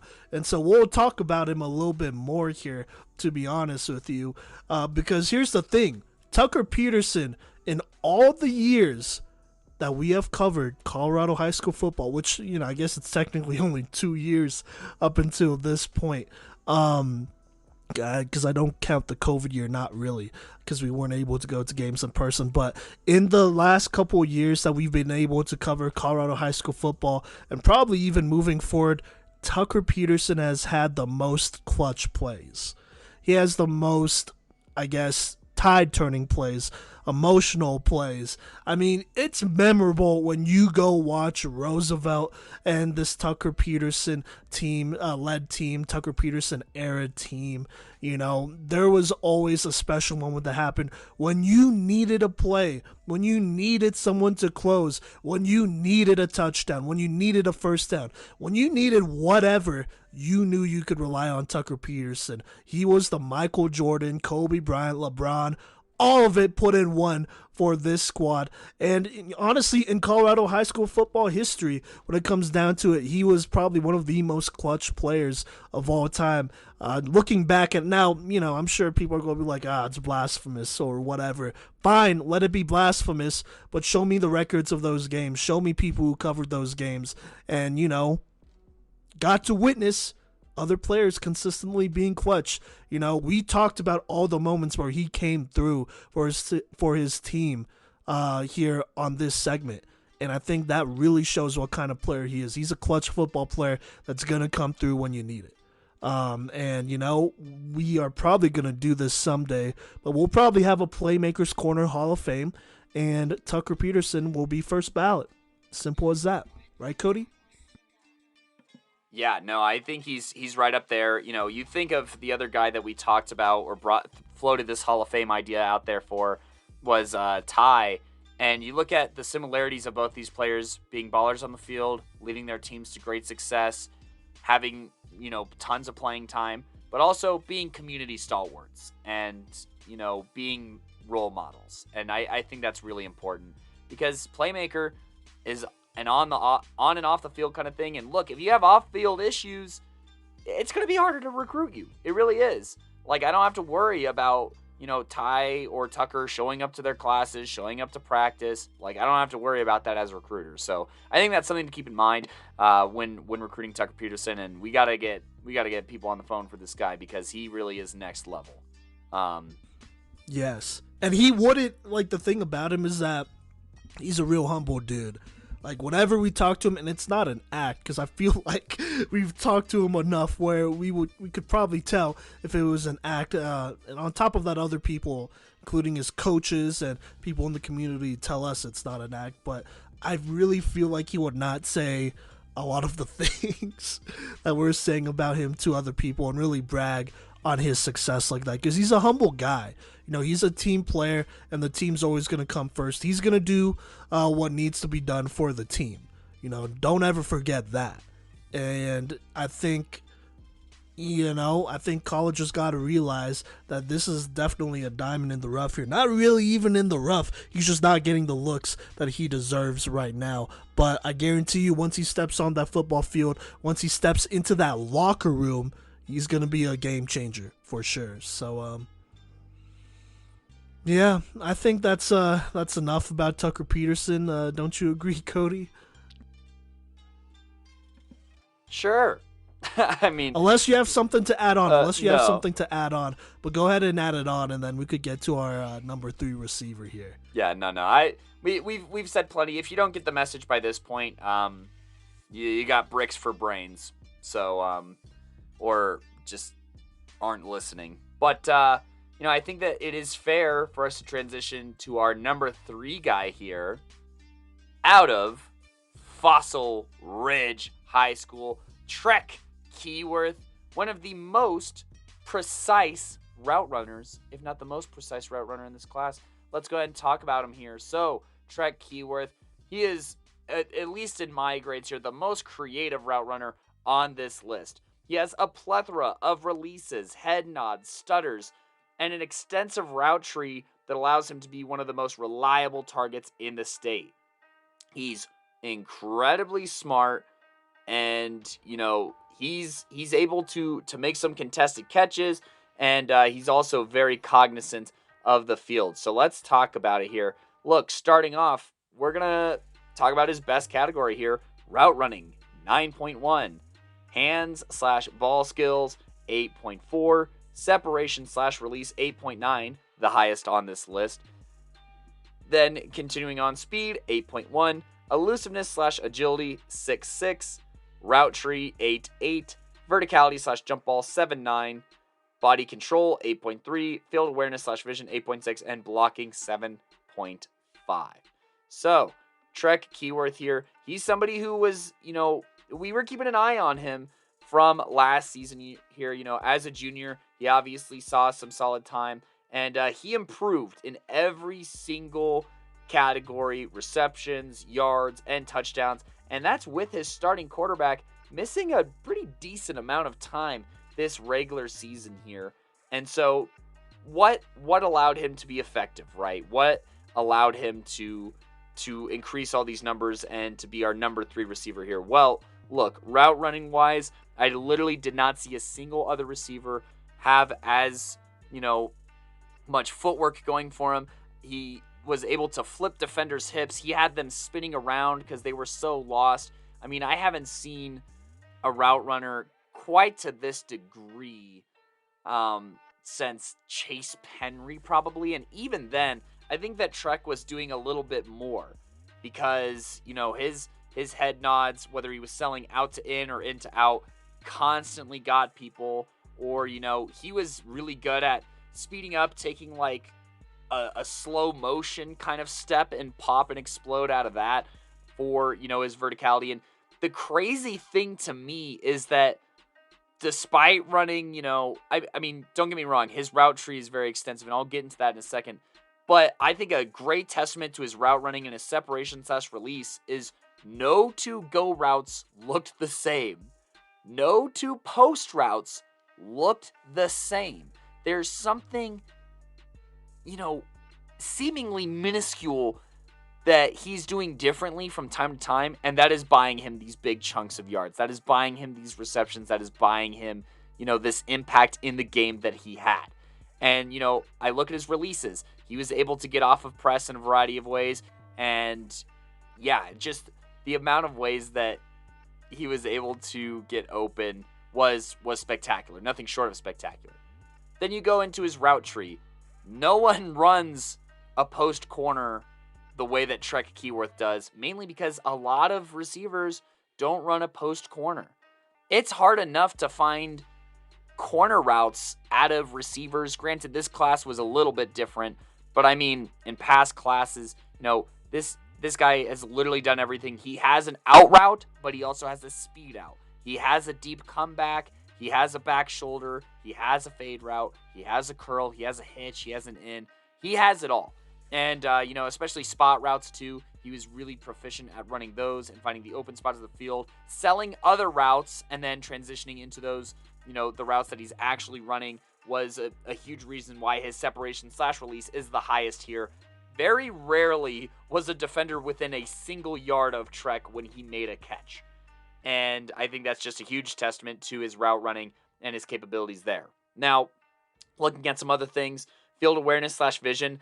That's another part of this route running, I'd say, is just finding those open pockets. Very proficient at, running those spot routes on screens. He was able to navigate the field really well. He understands the field dimensions spectacularly, as he was able to make some solid sideline grabs here. And, I think of his game-winning touchdown reception early in the season, where the defender was literally spun around because he sold the end so well, and it just looked so easy for Trek, as, he caught the game-winning TD from Tyler Kubat there. I might have even named him Playmaker of the Week that week because of that play. It's a long season, so if I'm mistaken on that, pardon me. But, I got to see him live against Arvada West with a backup quarterback where he wasn't able to showcase, his receiving end so much, but he was able to step up as a blocker. And, even though blocking is his, quote, lowest category, it's still rated at a 7.5, which is plenty fine. He does a good job technique-wise most of the time. He drives his legs very, very well. Sometimes ends up a little bit out of position, but, blocking on an island like that is difficult, and I will acknowledge that. So, I'm not really going to hold him for that, and he stepped up when he needed to. That backup quarterback, Colton Pollock, he's more of a runner-first kind of guy, and so, the opportunities he was able to provide, blocking people downfield, did help Fossil Ridge not only win this game, but demolish the Wildcats out there in Arvada. But I digress a little bit here, just talking about things that he does well. Body control, he's able to make toe-tapping catches and whatnot, and can be a little bit hard to bring down. He can shrug off some tackles as well, despite being one of, not the lightest guy, but, one of the second lightest guy on this list here. So I think that those are important to notch. And then hand / ball skills, he adjusts to the ball spectacularly. I think that as far as mid-air adjustments and being able to move his body in turn with that body control, but being able to adapt to the ball very well without looking foolish or off-center or anything like that is integral, and, might even be worth an 8.6 upon further thought. But anyways, things that Trek can do better, in my opinion. I already kind of talked about his blocking a little bit. This one is really nitpicky. Verticality / jump ball wise, I just don't feel that the sample size was necessarily there, because he has so much separation when making catches. Now, I still have it rated at a 7.9. I still know that he can do it. I just wanted to see a little bit more volume. And as far as contested catches go, he does a great job of doing that and, catching in traffic and whatnot, which definitely plays a role in here, and I think might even make it worth an 8. But I just, the volume wasn't quite there for me. And then elusiveness slash agility is his lowest rated category here at a 6'6". Look, it's not like he has concrete for feet or anything, but he doesn't do anything once the ball's in his hands that just, wow. Like, these other guys have one play where, they just really get defenders dancing, and I just don't really see that as much throughout Trek Keyworth's film here, where he's spinning people around with the ball in his hands. He saves that for getting open more so. But regardless, you add all that up, and, Trek here is sitting at an 82.5 here. Coach V, we got some similarities, we got some differences here. What is your synopsis slash evaluation of the prospect Trek Keyworth? Yeah, so we definitely have some similarities and some differences, but I think a lot of it is because of how we grade. It doesn't matter because for both of us, he was still the third best receiver at the end of the day. That's how we graded out for both of us, not just the average. But let me just go down the line and talk about grades, though. Route running, 8.4. Hands, ball skills, 9. Separation release, 8.7. Speed, 8.6. Elusiveness slash agility, 8.4. Route tree, 9. Verticality, jump ball skills, 9.3. I gave him that. Body control, 8.6. Field awareness, 8.5. And then I gave him a 7 for blocking, for an overall grade of 85.4 for the 6'2", 175-pound receiver out of Fossil Ridge, Fort Collins, Colorado. Let's talk about his higher grades here. So I gave him a 9 and 9.3 for ball skills and jump ball slash verticality. Look, I think one of the things I really like about Trek here is that he has extremely strong hands. Like, he squeezes that thing really hard, and he brings in some very tough catches, especially contested catches, and he goes up and gets it, and so that's why I rated him so high there. I just feel like he has very strong hands here, some of the strongest hands that you will probably ever see. On top of that, I do want to mention this. I think he's a very well-rounded athlete, a very explosive athlete as well. And so his next highest grade is actually an 8.7 for separation slash release here. He gets vertical real quick. I mean, he sells those routes real quick and whatnot. I mean, his first couple of steps are extremely explosive and quick here. And so I kind of put all those grades into separation and release instead of route running, which when Kodey and I talked, he put that into route running, which is why his route running grade is really high for Kodey. But that's just how I graded it. I mean, I think when it comes to his release here and just getting separation in general, I mean, this is a guy that is really hard to guard the first 5 to 10 yards, I would say, because of how explosive he is and how great of an athlete he is. I mean, he shifts his weight really well. He's someone who gets off the press relatively well. And then that separation from then on, I mean, he's a really good athlete. Like I said, real explosive athlete. And so if you are not in the right position as a corner, as a DB, he exposes that really quickly. It doesn't take a lot to expose that for Trek here, which is something that I see kind of a lot, honestly. And so those are some of the differences there.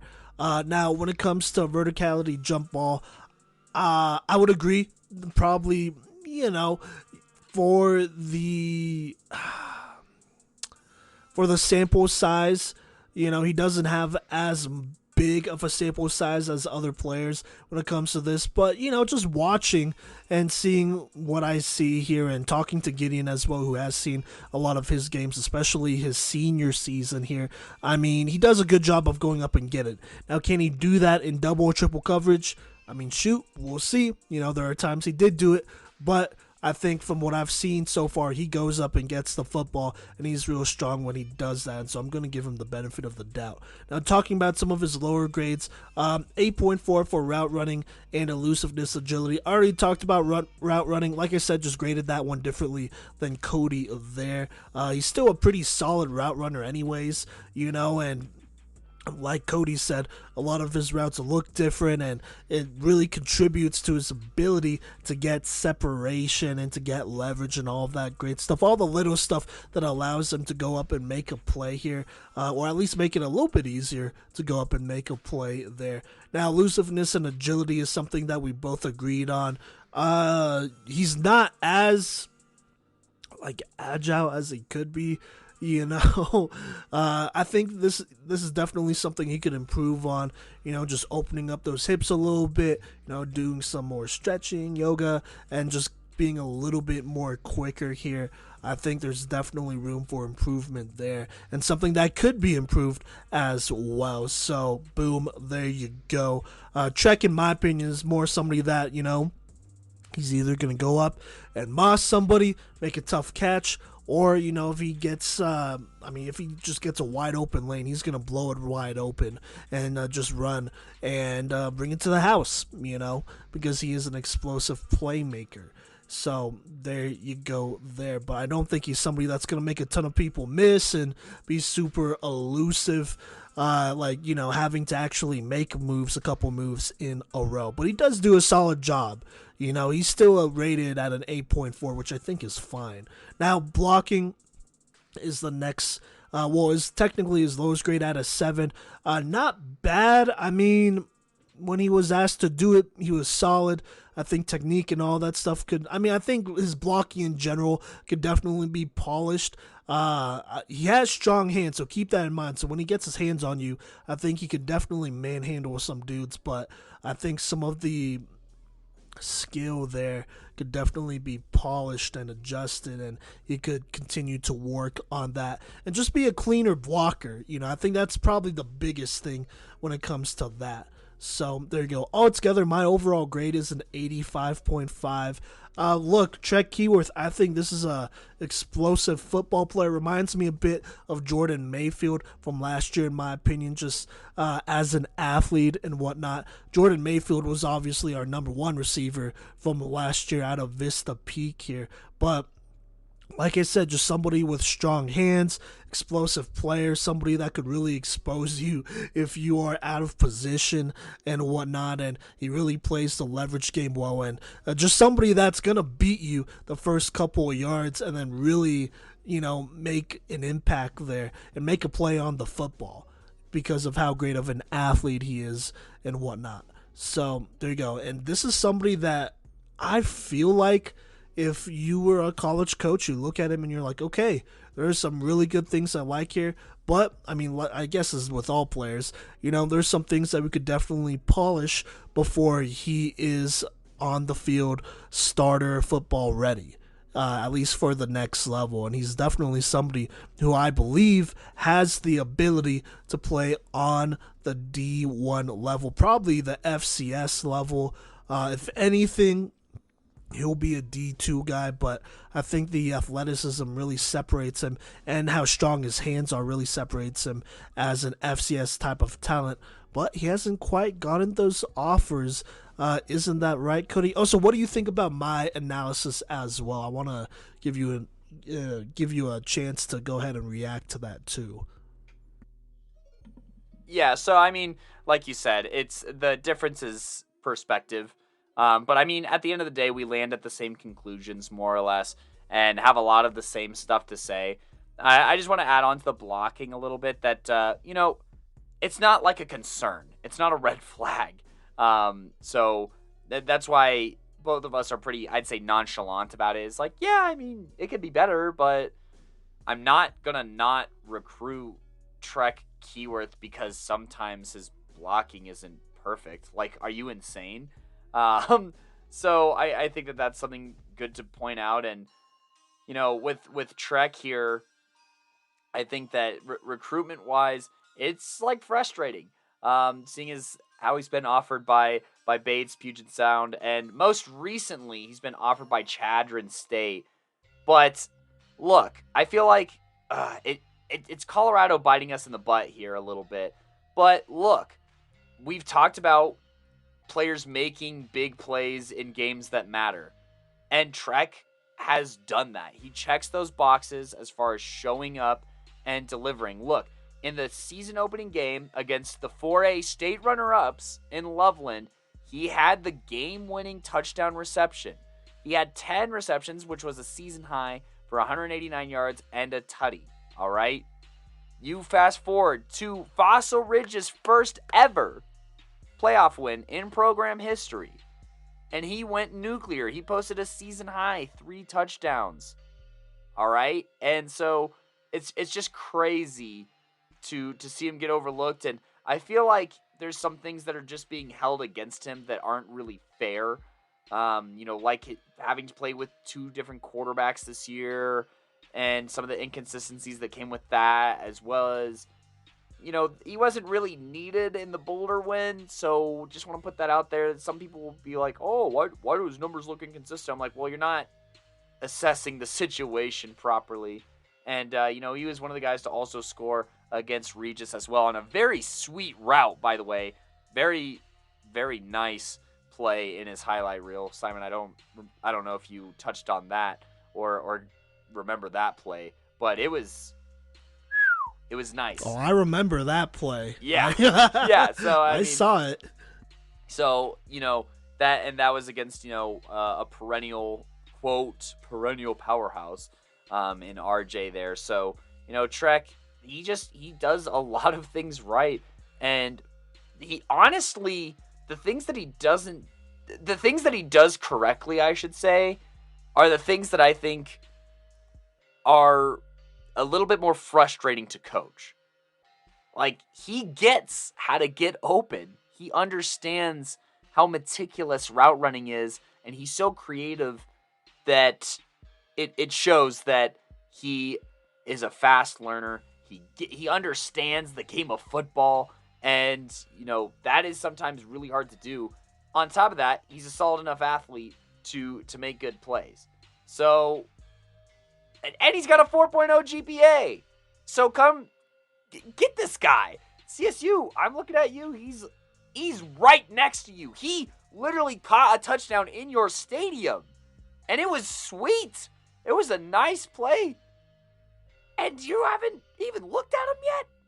What is going on here with Trek Keyworth here? But, I think that he could stand to probably gain a little bit of weight here. But honestly, for somebody who gets that open, I am really not that concerned about how much he weighs. Coach V, am I overreacting here? Am I getting too in my feels about this? Or is this a legitimate, potential Ram that is being hilariously overlooked? Well, I could also give a little bit more information here as well. First off, he's for sure getting overlooked either way. But, he did play a lot in the slot, and some college guys don't really like that, I guess. So there's that as well. On top of that, he did play also in a pass-heavy offense, which is good. He got his opportunities, but, he's never really going to get bracketed too much because there's a lot of other weapons here on this Fossil Ridge team, including his 6'6", 230-pound receiver teammate, Mac Bastide, receiver slash, tight end. And you kind of gotta, you want to be able to double team that guy because he's 6'6", and, he's a good receiver as well. And so there are a lot of one-on-one opportunities for Trek. And then, you have a really good quarterback in Tyler Kubat, who's going to Lindenwood as well. I believe that's a D1. And so, yeah, so there's kind of a lot going on here. And Leone also had a very solid season as well. Yeah, like I said, this is a team that throws the football a lot. They're one of the more advanced offenses in the state, which is wild, but they are. And they do a good job, of getting production and pushing teams and all that great stuff. And I think a lot of colleges look at all that and they're like, he's probably a system player. to be honest with you. He's probably somebody that gets schemed into a lot of those things, but I mean, you could also just bring him out and find out, get him on a visit, get him into a workout, and find out, because you know that he understands, football, first off.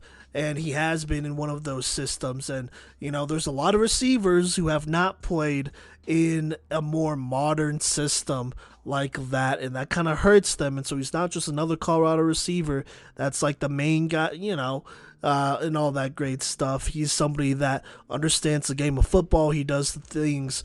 I mean, he does a lot of things correctly, and he doesn't have to be your number one receiver, but he could definitely be a guy that you could rotate in, and he will take advantage of one-on-one opportunities, as any, very quality receiver would. And so he's definitely getting overlooked. I don't know why CSU has been sleeping on him, but, they sleep on basically the entire city of Fort Collins, which is crazy, but, they'll rather play against those type of players or, than anything. Let me relax a little bit. Let me pull back a little bit. But it's true, And I don't know why CSU has not come up and picked him up. But it is what it is, I guess. He's going to go somewhere. He's going to ball out. He's definitely better than his offers. Yeah, I think we could both agree on that. But we'll see what happens. It's only a matter of time. I mean, his teammates are committed to the D1 level. A lot of his teammates are committed to the D1 level or will be going D1. So it's not like recruiters aren't going in and out of this program. I'm sure somebody has had tabs on him, but it really only takes one or two programs to go ahead and pull the trigger, and I think that's what matters here. But moving forward, I mean, we know what kind of talent Trek is. He knows what kind of talent he is. His high school coaches definitely know what kind of talent he is. We'll just have to see moving forward. Like I said, it's January 3rd when we're recording this, so there is not plenty of time, but there's still time before signing day. And I don't really have too much more to say here, Kodey. Yeah, no, I think that this would be a good time to introduce our number 2 receiver that we've kind of been up in the northern area quite a bit for the first part of this list, but we won't be up north for this next one. Ain't that right, Coach V? Yeah, we definitely won't be. And so the number 2 receiver in Colorado here in the class of 2023 is Vista Ridge's Brandon BB Hills, the Washington State commit, the speedster, the playmaker, smallest guy on this list, by the way. I know we've went with a lot of big-bodied receivers here, or relatively big-bodied receivers, but he is the smallest guy on this list, but he is an absolute playmaker. If you want to win, put BB in. That's been the motto the last couple of years. He's turned up over at Vista Ridge. By the way, he did not crack 50 receiving career touchdowns, but he is definitely, I want to say he's either top 5 or top 3 when it comes to all-time receiving touchdowns. He is just short. I believe he's like a touchdown behind Christian McCaffrey. I might be wrong, though. Don't quote me on that. But he has definitely made his mark here in the record books. Had a great senior season as well. And so let's go ahead and talk about it. First things first, with BB, this is a guy that I've seen play a number of times the last couple of years. Got to see him against Pine Creek the last 2 years. They have an excellent secondary, probably one of the best secondaries in all of Colorado. So there is that. Got to see him against Palmer Ridge, who had probably the best secondary in 4A, or at least a top 2 secondary in 4A. Got to see that this year. And then obviously got to see him at TFG a handful of times, whether it was workouts with Coach Thomas, shout out to him, whether it was Team Full Gorilla and Ducks scrimmages, shout out to them, or, whether it was tryouts. We got to see this guy a lot, including at his signing day, and actually a couple of days ago at TFG tryouts again. But let's go ahead and talk about his film here, and go down the line with his grades. So Let's start with route running. Gave him an 8.8 there. Hands and ball skills, 8.8. Separation release, a 9. Speed, 9.2. Elusiveness, agility, 9. Route tree, 9. Verticality, jump ball, solid 8.3. Body control, a 9. Field awareness, vision, 8.8. Blocking is probably a little generous, but I gave him a 6 for an overall grade of 85.9 here for this 5'9 receiver committed to Washington State. Now, let's talk about his highest grades here. I know there are a couple grades that are clustered, but let me talk about the highest one, which is a 9.2 for speed. Look, this is a guy that is a home run hitter. You really can't press him if you're not comfortable with your own recovery speed because he's going to burn you. I'm always going to overhear this. I believe this was one of the Coach Thomas tryouts, but he was talking about. Ooh, actually, nah, I don't think it's disrespectful. Screw it. He was talking about a game this year against Rampart, and I guess they really wanted to press him. It was man coverage. I believe it was cover 2 man coverage, and they were trying to press him, and it was obviously not working. And he was like, "Oh man, they was pressing, and I knew it was a man." Automatic tutties, and that's what it was against Rampart. And I remember him talking about it and sounding really happy that they weren't even really bothering to bracket him like that.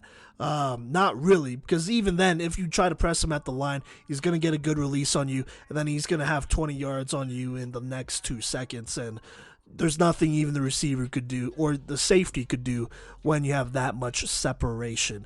And so his speed is definitely lethal. This is a guy that could go from 0 to 100 real quick and take it to the house anytime he touches the football here. I definitely mean that. I also throw this out there as well. I remember I want to say it was the 2021 matchup against Pine Creek. Ooh, Pine Creek, for some reason, did not do the research and kept kicking the ball to BB Hills, whether it was punting or kicking or whatever, and he was slaughtering them in special teams. Like, one of the biggest reasons Vista Ridge was like holding on to a relatively close deficit, I guess, was because against Pine Creek, a very good team here, was because BB Hills was single-handedly, just killing them on special teams and getting big plays and explosive plays. It got to the point where all the Pine Creek fans were like yelling at the coaching staff to not kick it to him as he receives another kick and gets like a 50 or 60 yard return at the bare minimum. Something crazy like that. It was that bad. So his speed is legitimate. He probably runs a 4.4, maybe a 4.5 on a bad day, but I would definitely say at least a 4.4. And so the speed is legitimate. Now, talking about some of the other grades, they're kind of, around here, but at that 9 position or at that 9 grade. So I gave him a 9 for separation and release, elusiveness, agility, route tree. I gave him a 9. Vista Ridge, they run a pretty modern offense, a lot of passing, very air raid style, I would probably say. Air raid spread, whatever, so there you go. Body control, also gave him a 9 here. Let me talk body control real quick. He does a good job adjusting to the football. Not that he catches a lot of inaccurate footballs, but he does a good job adjusting to the football and making a play on it pretty consistently. So there you go. Elusiveness and agility. Like I said, when he gets the ball in his hands, he's not just somebody that's a straight line runner. This is somebody that could make multiple guys miss, string together a number of moves on you, and then once he makes half the defense miss, he's going to take it 50 yards to the house, 70 yards to the house, 60 yards to the house. That is what he does. When the ball is in his hands, he is dangerous, Tyreek Hill-like in some ways, I would say. So, boom, there you go. Separation release, I really haven't seen too many corners be able to really disrupt his routes. Maybe the Fountain for Carson boys. I remember that. That secondary was pretty stacked. I'm not even gonna lie. And so they did a relatively good job. But even then, there were times he got loose still. But he has a number of releases. His separation is pretty good there too. I mean, shoot, once he gets into open field, he is pretty much gone. You kind of gotta bracket him in. You can't just let him run loose against main coverage. So there you go there. Now let's talk about some of his lower grades here. Verticality, jump ball, 8.3, blocking 6. I mean, he could do it. On the high school level, he could definitely do all these things. Blocking, I mean, would I ask him to block, consistently? Probably not. If I could put out bigger receivers, I would. He is kind of a smaller frame receiver now. That doesn't make him less willing to do it. He'll do it, but there are limits to what he could do with his frame and whatnot. And so I gave him a 6 when it came to blocking. Could it get better? Probably, but I think you would probably be misusing him, asking him to block a whole ton. I think he could win his matchups against DBs most of the time. Yeah, I'd say probably most of the time, but it is what it is. I'm not even really that concerned about it, to be honest with you. Now, verticality, jump ball. I mean, he's a pretty strong dude for his frame. He could go up and get it, but there are limits to his frame and whatnot. Like I said, against bigger corners, are you going to see that all the time, especially on the next level? No. If he gets matched up with a Sauce Gardner type of guy who's 6'3", or a Tariq Woolen type of dude who's just a little bit more lengthier, no. I mean, if it's he's not gonna he's just not gonna win those type of jump balls. As much as he could do to get good leverage and whatnot, I just don't think he could do that, and those are just the limits to his frame. But that's not really his game anyways, though. So there you go there. But yeah, that's BB Hills, man. I mean, he is a playmaker. If you get the ball in his hands, he is absolutely explosive. You gotta gang tackle this guy because he's not gonna go down easily. He's gonna make at least 2 or 3 guys miss, and if there's nobody there, he's gonna go ahead and burn you, and you can't do anything about it. You really just can't. He is that explosive and tough to guard. So yeah, but Kodey, what do you think about BB Hills here? I know you've got to see him a couple of times. What do I think of BB Hills? Well, you and I both think the same thing as far as he is, the second best receiver in this class. Very talented. Look, our final grades were only 0.1 apart, which for those who have been keeping track, not only of this episode, but just our history in general, that is insane for us to... I bet I could count on my hand the number of times that we've had the exact same grade of a player through 2 years of this rubric. So the fact that this is within 0.1, I think that, reflects that we both think very highly of him, and that we both, have quite a bit of praise for him. And so, the speed is obvious, so I'll try not to talk about that so much. But, anytime he touches the ball, he's a threat to score a touchdown. But I think that the next impressive thing about BB is the field awareness / vision. He is a master at improvisational routes, as his, all-time great QB is maneuvering the pocket and finding the pockets in the defense to get open. This is also evident by the times that he is handed the ball off, whether he tucks inside and scores that way or finds the edge in that capacity. He gains yards when he runs the football. It's as simple as that.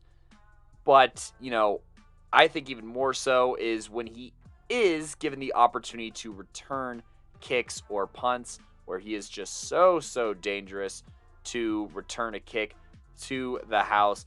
You look at his basically 100-yard punt return game against Vista Peak Prep, I think is a great opportunity for that. And, the field awareness / vision, I think that returning punts is such a great way of doing that because, you know what the layout of the field is going to be when you're returning a kickoff, more or less. You know what your plan is here. But you could plan a return right, and then, it's punted all the way across, and you have to work across the field. But he does a great job of maneuvering through this traffic and finding those gaps and accelerating just enough to win in that case. Elusiveness / agility, 9.1. I think that this is very elite on his end, and you could even make an argument for it to be higher, but some of the step back jukes that he puts on defenders, whoo, I am really glad to not be on BB's highlight tape because that's embarrassing. Oh my gosh. He has defenders running into each other. He has them all kinds of turned around. He has them absolutely gassed. He snatches ankles. That's just how he rolls, and BB is just like that. And shout out to, his body control that I also have rated at a 9. So that's 4 categories for BB Hills here that is rated at a 9+. And, body control wise, he is fantastic at boundary catches. There's plays where people try and hit him, and with his ability to leverage and, with that lower center of gravity, admittingly, he does bounce off of those hits and continues to run. So, maybe not in the tackle shedding sense is it very impressive, but in the tackle avoidance sense, in the maneuverability sense, in the contortionist catching the ball sense, by the boundary sense, staying on his feet sense, it is very, very impressive. Very, very impressive. Continuing on, anything that wasn't a 9, or at least these next 3, were all 8.9s. Route running, hand/ball skills, and route tree. Like Coach V said, very extensive route tree, but I think that he also does a really good job of, shaking people, throwing in some head nods, and, making each route very unique. It doesn't seem that any 2 slants from Brandon Hills are the same. It doesn't seem that any 2 outs are the same from BB Hills. It doesn't seem that a whip even looks the same. There's a lot of variations and little tweaks that he does to, be able to make these plays. Hands/ball skills, continuing forward with the 8.9s here. He has really sticky hands once again here. And it's crazy that it's not one of his top categories, considering it is an 8.9, and that he does really go up for some he plays bigger than his frame, for sure. There are some plays where I'm like, yikes, that looks like a pick, and it's not, because BB is such a spectacular athlete with great ball skills, adjusts to the football very, very well. And I think that another point to make in this 8.9 here is with the deep routes, deep connections that he has, he doesn't get lost looking for the football with his head, looking all over the place, looking up. No, he flips his head, gets to the football, adjusts to it very, very well. In-air adjustment to the football, just incredible, especially on these, lobbier passes here from Braden Dorman. BB does a great job of getting underneath those and making great receptions with his hands. Now, for his quote, areas of improvement, blocking here, I had a 5.3. If you're asking BB to block, I think that's a waste. So I'm not really going to waste my breath on that. But talking about, verticality / jump ball, this is still at an 8.7. Like I said, he could climb the staircase. He could grab the football. The only, quote, weakness here is that he's 5'9". If BB was 6 foot or 6'1" doing these things, it would be unfair. He would be unguardable. So, I think that it's not, I don't have any recommendations on improvements for his verticality / jump ball. I think that he has incredible vert, and I think that he's great at winning jump balls. I just couldn't really justify grading this that much higher than that. But it's still a skill that he possesses. Now, separation / release, this is also a skill he possesses. He has a few different releases. He gets great separation. It's at an 8.4. I just think that I would prefer to see a little bit more of a bag here, and that's mainly off the line. Now, Coach V and I talked about this a little bit before. There really isn't anyone who can bump and run with BB here in the state of Colorado, so, it's hard to see different releases tested. I mean, a huge part of this release is based off of work that I've seen him do on those Sunday workouts with Coach Thomas and, those other instances of TFG stuff where, he does get maybe not, it's for the lack of finding another word, when he gets challenged a little bit more, he does have a bag as far as different releases that he can use. But as far as in pads, just haven't got to see it a whole lot. So want to see it a little bit more in pads. But I mean, it's still an 8.4. What do you want from me here? And, for the synopsis, I said the fastest player on this list and even the state is one of the most decorated players in Colorado history. He's a threat to score anytime he touches the ball, and his best is amongst the best in the country, and he's done so against great talent. And something else that, this is outside of this numbers and whatnot, but something else that I noted here is when he's not getting the ball, he's drawing 3 defenders away and opening up opportunities for his teammates. So, he makes his team better, and he opened up a lot of opportunities for his teammates. Shout out to a player that we'll talk about here in honorable mentions here in just a few minutes. But, BB, he's really a complete wide receiver who just so happens to be 5'9", 155.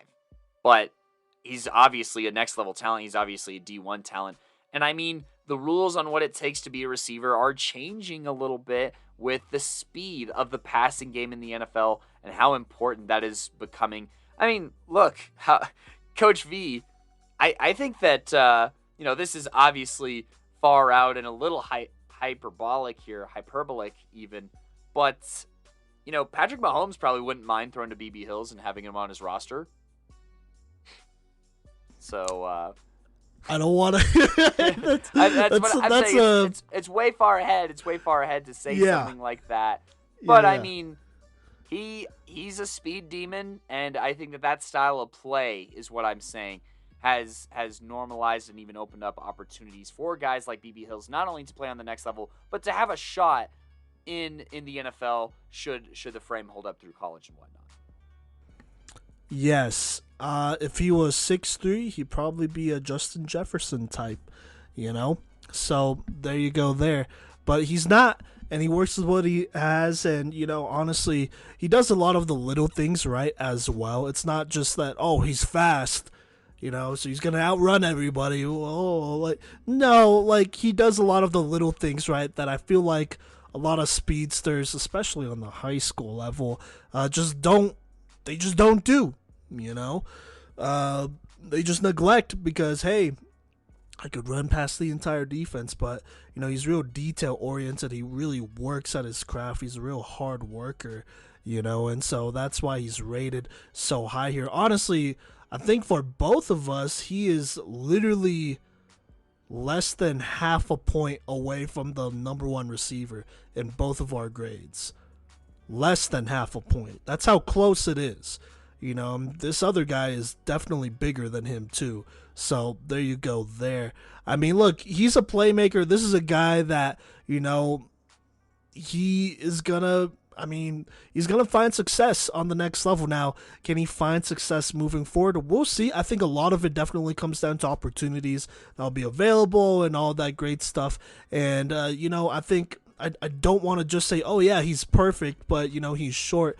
I do want to give him some stuff to work on. If I'm BB, I would definitely try to get stronger. Obviously, you got to get stronger to play on the next level and for your frame to hold up on the next level. But I think getting stronger will go a long way, adjusting to those next level DBs who have strong hands, who are not going to be afraid of pressing you at the line if they could get you off your route for a second. Or even a second and a half, which is all that might matter when it comes to, some of the routes and some of the scheme they might be using you in, because timing does matter in that stuff. And so, I think getting stronger, that's going to go a long way in finding yourself on the field. And then on top of that, I think really just taking care of your body, knowing when you've pushed it far enough, being very, very just cognizant of your recovery. I think that's going to go a long way. You want to make sure you preserve that, make sure you're healthy and whatnot. I think that will go a long way as he continues to work on that, continues to, prolong his football career, really taking care of that body will go a long way in giving him those opportunities. So, boom, there you go. Those are the things that he could work on. I just didn't want to, leave it there. But yeah, I mean, look, we know where he's committing to. I was there at his signing day, committed to Washington State. It was a very emotional signing day, to be honest with you. But he will be going to Washington State. This is a program that I believe still runs the spread and some of those air raid concepts that Mike Leach left behind, rest in peace, and whatnot. But they do run some of those stuff. I know they do have a quarterback over there. They had a pretty solid team, actually, this last year, the last couple years, which I wasn't sure if they would without Michael Leach or not. And so he's going to go up in there. I think he's going to fit the scheme really well. I think there's going to be a lot of overlap, and there's not going to be a huge learning curve, or at least as big as one that he would find elsewhere. But I'm really excited for him, man. I think he's going to turn up over there. Do I think he's going to start right away? Probably not. He's probably going to work his way into the rotation because, that's a school that recruits a lot of receivers like him. And we'll see. It's going to come down to competition and doing the little things right and not, giving your coaches, not that this is going to be an issue at all, but, giving your coaches excuses to not play you. And so as long as you're healthy and, you compete, I think you could really get some good opportunities up there. But we'll see what happens.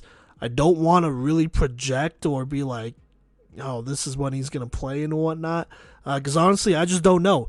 I don't know what kind of receivers they have up there, what that depth chart is looking at, what those opportunities might be looking at, what some of those coaches might want BB to continue to improve on moving forward. But, we'll see, and we'll just go from there. But, he made it to the next level, and I'd be surprised if he didn't make a splash sooner than later or eventually. Is that fair to say, Kodey? Yeah, I think that's really fair to say.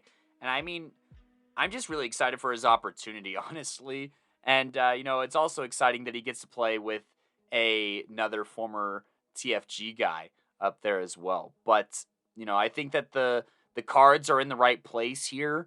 He's just got to play them right, and he's just got to play the game of football and, do the things that he can to get better. And, the opportunities are going to be there.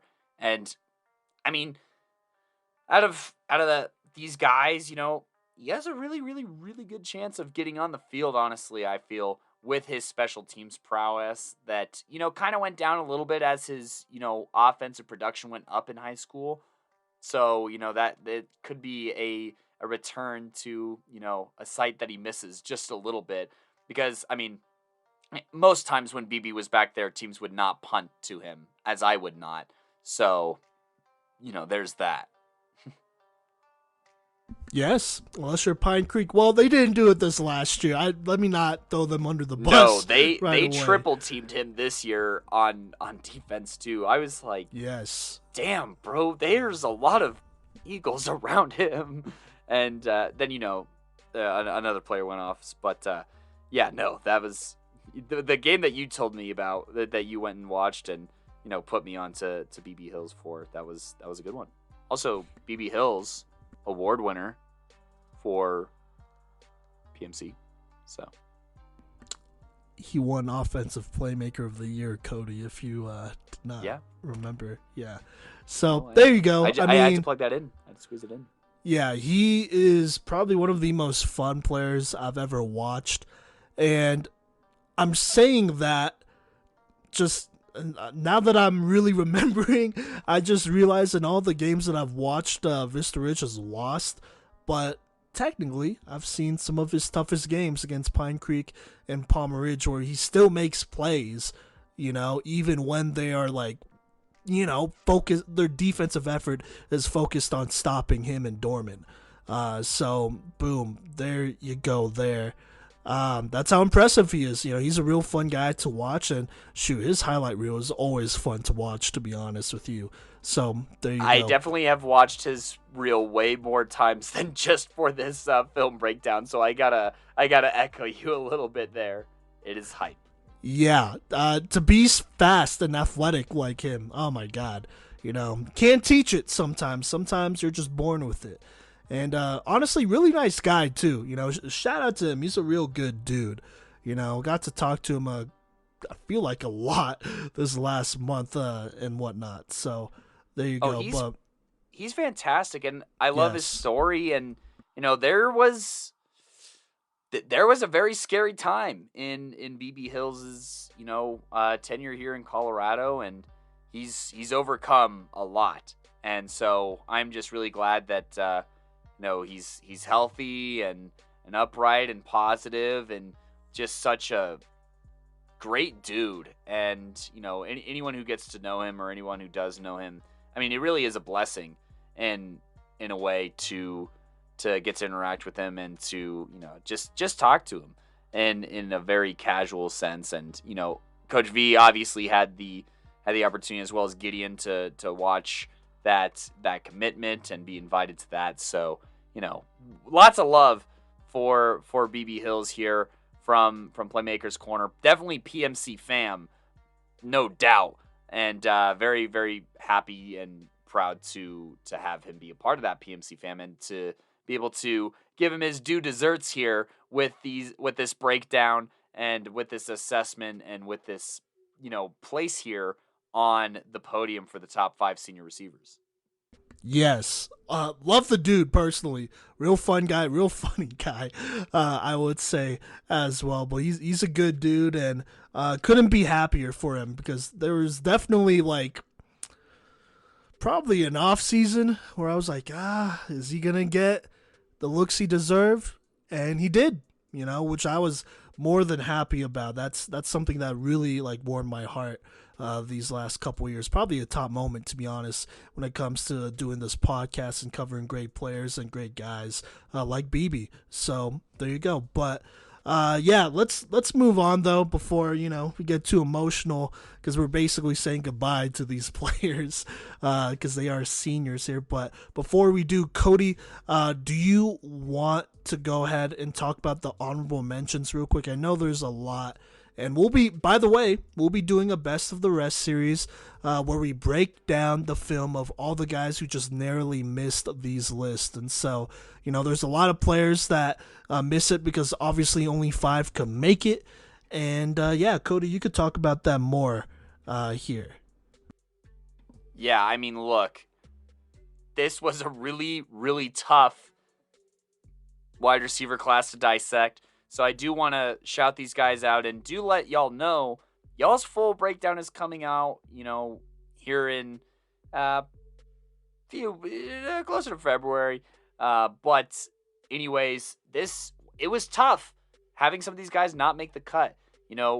Braden Monroe out of Chaparral, fantastic athlete, good frame at that 6'2", 195, very high upside player, and it's reflected in his recruiting. Ron Gallegos III out of Kennedy, who had a monster season last year, respectfully got triple teamed this year and still put up great film, good numbers as well for that Kennedy squad. Definitely a high point for that program here. Josh Rios out of Ralston Valley. I hope that's Rios and not Rios. If it is, just let us know. But, he holds the record for most receptions in a playoff game with his 17 reception performance against Valor Christian, which has, that secondary's no slouch. Just want to put that out there. And he really turned up and made some good plays against some great talent. Just kind of got lost in the shuffle here. There's some other slot receivers here too. Chase Nelson out of Douglas County, Richard Okuno, who did have that 3-touchdown performance against my alma mater in the playoffs. That was big time. And, he's somebody who definitely deserves some looks on the next level. Nicky McGuire was someone that Gideon told us to keep an eye out on. And, Lambkin Sports, shout out to them, who's messaged us on Twitter. And, I'll let them know that, the full breakdown inspection is coming on the way. And, he's, a borderline 2-star kind of guy. Carver Cheeks, just the 3 that really, really narrowly missed this list that I want to talk about. Well, okay, Brady Witherspoon, he was the leading touchdown guy through the regular season, I believe, and leading touchdown receiver through 5A. That's what I was specifically looking for here in Brady Witherspoon. he is a very solid, receiver who really has some great hands, honestly, and some solid skills and put up some really good numbers over at A West. But the three guys who are just so excruciatingly close and really hard to leave out, Rashad Caldwell out of Denver South, Roadrunner Caldwell here. Got to see him play a few times during the season, and he made some great plays. And man, he was really close. Then, Carver Cheeks out of Mesa Ridge, who was just a great athlete here. Look, these guys, Caldwell and Cheeks, missed this list with their average grade being an 80.15 and an 80.45 respectively. So these are 3-star guys according to our PMC scale, as well as the guy who literally just missed outside of the top 5 here in Keyshawn Dooley. Gotta shout him out for, when I'm talking about, BB Hills is getting all this attention, who steps up? Because there's a lot of teams where once their top target's taken away, no one does anything, and it's hard to watch. And, even some of these, some of the teams with these receivers that I've talked about are guilty of that. But, Vista Ridge was really blessed to have two of the most talented receivers in this class with Keyshawn Dooley, who played fantastic this year. He needs to have more than just one offer to McPherson State. He is a next-level guy. He's at least high-end D2, but more deservingly on the FCS level, especially with all the little things that he does right. So, Dooley, Caldwell, and Cheeks all just narrowly missed this list. And look, the average of these guys that I'm talking about floats around a 76 or a 77 for my personal grades. And for Simon, these guys are even sniffing the 80s or in the 80s as well, the low 80s, that is. So, it was a very tight race here. And, if it weren't for the extensive rubric that we have and for, the extensive work that we put in watching regular season games and whatnot, this would have been impossible. Especially if we tried to do it like we did our first year. In 2020, we would have... it would have been tough. There would have been way more shouting behind the scenes than there was this year. So, shout out to all these great pass catchers. As a wide receiver, as a former wide receiver and as a wide receivers coach, I am just enamored by this fantastic class here. And, just thankful for all of, the great plays that we got to watch from all these great pass catchers this year. And I really feel blessed to have covered it. But, Coach V, you have anything to chip in about these honorable mentions that I will be coming back for? I'm doubling back for you guys for full film breakdowns. Do you have anything to talk about these guys here?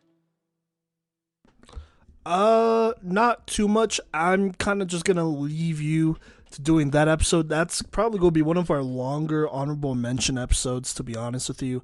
I will say this. I think technically I had Keyshawn Dooley rated just a little bit higher than our number 5 guy, Caden Lettuce, so I'm going to put that out there. Or wait a second. Yeah, no, sorry. Yeah, and then Carver Cheeks was really close behind him for me. And so this was pretty tough. It was pretty tough, honestly, just putting it all together and evaluating. Even like we went to a number of games in person for a lot of these prospects. And we looked through a lot of film. We talked to a lot of coaches. Talked to a lot of outside sources as well. I feel like we really put in the work for this episode. And so if you disagree, that's fine. Disagree. But until you have a process as complicated and as deep as ours, I don't really respect your opinion. Shoot, and I say that disrespectfully, not even respectfully. So there you go. Get on our level before you could criticize. So there you go. But a lot of that was real. My bad. I need to check myself real quick. But yeah, this was tough. A lot of well-deserving guys. There's a lot of players, I would say, that are next level guys. I'm talking D1, D2, but aren't as polished and needs to work on certain things and all that great stuff, which, could easily be done in an off season or two. That's basically a red shirt, and then you sit him, and so it's not like it's impossible for any of these other guys to play D1. A lot of them have offers to next level programs who see what we see, but there's a little bit more upside there. But, we're grading these players based on how they did in high school and how polished they are, and grading all aspects of the game. And so with that being said, Kodey, do you mind if I just go ahead and talk about our number one receiver in the class of 2023? Does that mean you're introducing him? Yeah. Let's get this show on the road. Okay. So the number one receiver here in the class of 2023 is Ishmael CC from Cherry Creek High School, the 6'1", 180-pound receiver. He is the Stanford commit. I believe 4-time state champion. Isn't that right, Kodey? I don't know. Does it count if he wasn't on varsity? I'm not entirely sure. However, he was at Cherry Creek during their 4-peat, so... Yeah, he was there. So, championship DNA. It doesn't get more championship DNA than this guy, Ish CC. He's got to learn from some of the best, not only coaches, / coach, just in general, but receivers in the state. He's had plenty of great receivers. Honestly, I think every single year, just kidding, except for last year, we've had a receiver make this top 5 list from Cherry Creek. And ironically, the other time a receiver made a top 5 list from Cherry Creek was Chase Penry, and he was also number 1. So there you go, 2 CC players. What? Has caught passes all 4 years on varsity. Boom, there you go. So he is a 4-time champ technically. Well, no, not even technically. He's just a 4-time champ. So there you go. So, yeah, I mean, hey, that's big time, man. I mean, the talent has always been there. And, he's part of a great tradition that Cherry Creek has at developing receivers that are elite and that do a lot of things right, play the position right. They do a lot of the little things and big things. So without further ado, let me just go ahead and hop into my grades here.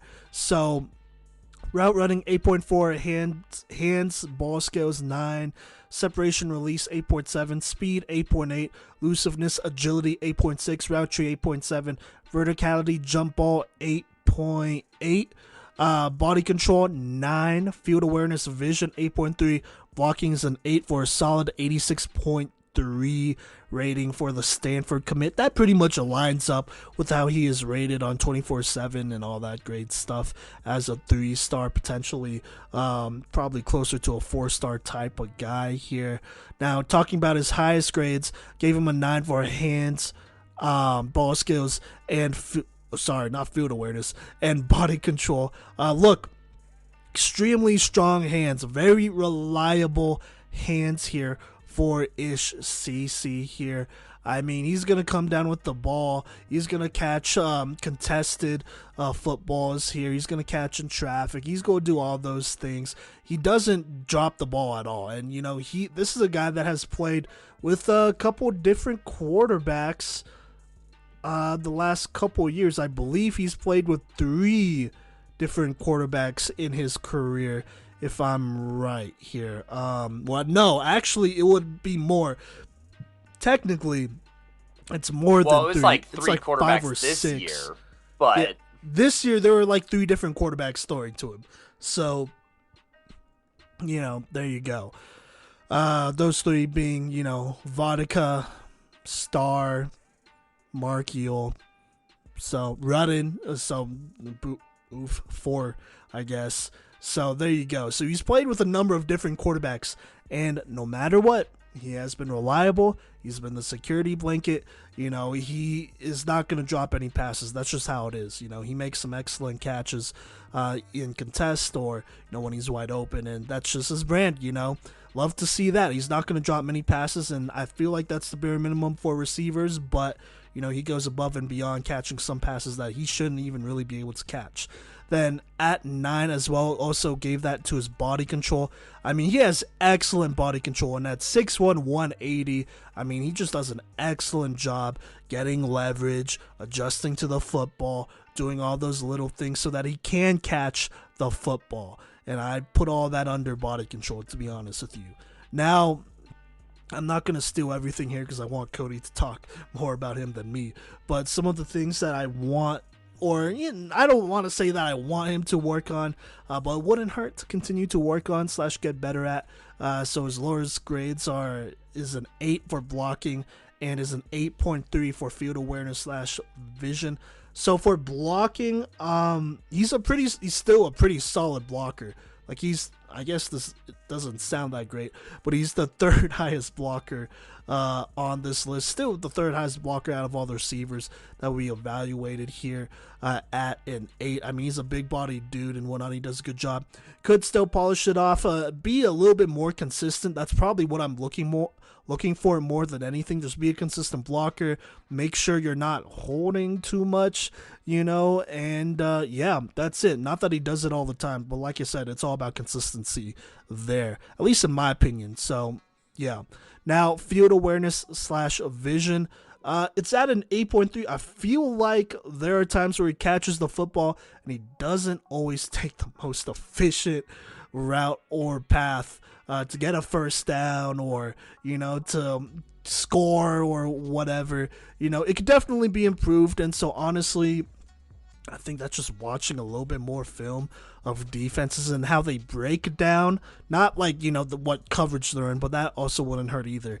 But, just watching how they break down and all that stuff and just being a little bit more aware. I think that just comes with more experience. And so he will get better there, but not exactly somebody I would put back as a kick returner or a punt returner and, have him return a bunch of those type of kicks. I think there are some guys that might just be able to see the field a little bit better there, which sounds like a bigger hit than it is. It still gave him an 8.3, but definitely something he could continue to work on and whatnot. So, boom, there you go. But Kodey, what do you think about Ish CC here? What were your grades, and what do you think about my grades? Yeah, so speaking of my grades, I'm just going to go back to my more traditional walk down the line here. Look, route running, 9. Hands / ball skills, 9. Separation / release, 8.2. Speed, 8.8. Elusiveness / agility, 8.6. Route tree, 8.2. Verticality / jump ball, 9. Body control, 9.3. Field awareness / vision, 9.2. And blocking at a 7 for an overall grade of 86.3. I am very interested to, go back through our 2020 and see how CC stacks up to Chase Penry, honestly. But, we agree that blocking, even though he's one of the better blockers on this list, there's still room for improvement. I say that he just ends up a little stretched out of his frame, doesn't really have his chest over his knees all the time, but that's pretty nitpicky once again. So I want to put that out there. And then look, his other lowest ones, route tree 8.2. I think part of that just comes from, it's not that his route tree is small per se, but this is a balanced offense that they run at Cherry Creek, right? So, it's not going to be as extensive as a spread offense would be.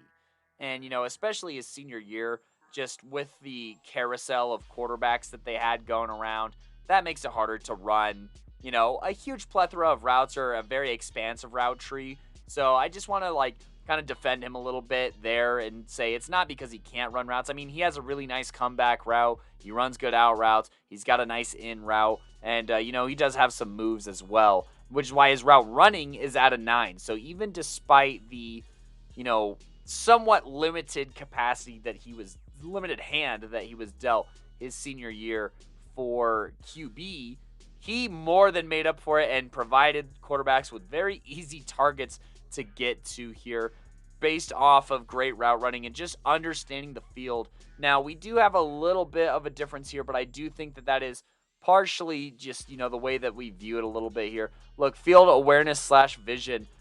The first thing that I wrote here, seeing as how I gave his field awareness / vision 9.2 is even when he runs out of room, seemingly, there is always room for him to make a play on the boundary with great route running and body control to make some great catches.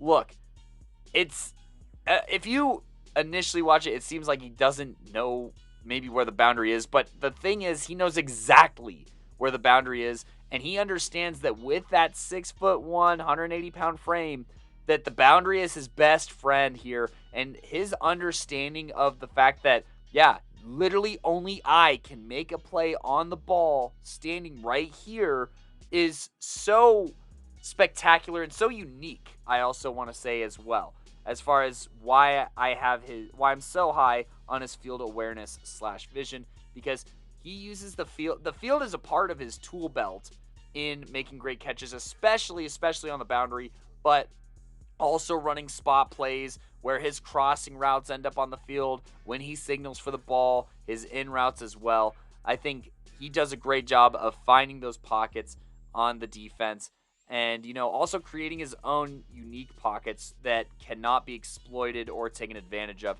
in any way whatsoever. And his body control, which is his highest rated quality here at a 9.3, is why he can do that. Look, there are a handful of fades on this film because of the body control he can show by the boundary, by the back of the end zone, at the front of the end zone, what have you, and just manipulate himself. Even with leverage that is not ideal, he can move his arms, he could get into that position, he can jump in such a way where he is now suddenly at an advantage from a disadvantaged position, and I think that that's huge on his body control. Look, his verticality / jump ball, I also have rated as a 9 here. So, he does a great job of just making plays in the air. Look, his hand / ball skills is also a 9. That's his ability to adjust to the ball was critical this year to Creek's championship win against Valor Christian, a game that I got to see live, where he did have to make some adjustments on some balls and where he ran some really good routes and, scored a touchdown in that game thanks to good route running, good field awareness, good body control, good verticality. So, I think that all of those things are important. And, thanks to good speed. Look, it's at an 8.8. He is still really fast. It doesn't sound as fast after the other guy that we talked about, but he is the second fastest one in this top 5. Incredible wheels, can turn upfield very, very fast. And, his elusiveness / agility at an 8.6. There's one play. I should not laugh. That's my bad. Excuse me. I was wrong for that. But against Smoky Hill, he's running up the sideline, and he could just win if he sprints. But, I don't know if he knew that, but he definitely does a high step move, like a little gallop, and the Smoky Hill defensive back freezes, and then CC just walks into the end zone. That's special. And that, like I said, that's a little bit of body control too, to be going as fast as he was and to pull off a move that looks seemingly so slow, but really maintain his speed. I mean, elusiveness, agility, speed, body control, that play exemplifies so much of it and just proves why he's so dangerous. And, route running wise, there isn't a route that I don't think, that I think he can't run. I think that he runs all the routes that you need to run. I think that he runs them very well. I think that, screen wise, he's very, very dangerous. And, we didn't even get to see him really do the most with the screen game. So I think that there's still so much potential here for CC. And, that's even sitting at an 86.3. This feels like, honestly, just the surface here. And so, obviously, Coach V, I overlap with you on the hand / ball skills and on the body control here. And, I agree with you on the blocking as well. And look, I mean, all of your grades are basically at an average of like an 8.6. I mean, that's how math works, right? 86.3 overall grade for you. Anyways, he's a great prospect. At the end of the day, look, he's in that mid-80s and, utilizes his frame, body, and just very intelligent. And, like Coach V said, this is the second time a Cherry Creek receiver has been number 1. And, credit to both of the athletes individually, but it does help to have a former NFL receiver as your head coach who has been around the block as well. So just want to, throw some credit Dave Logan's way. But Coach V, let's talk about his commitment. Yes, let's do it. Well, he's committed to Stanford. We didn't know this like a month ago, which is kind of good that we're recording this now. But he's committed to Stanford. Actually got to talk to him about his commitment at the TFG tryouts. Obviously won't disclose a lot of that private conversation there.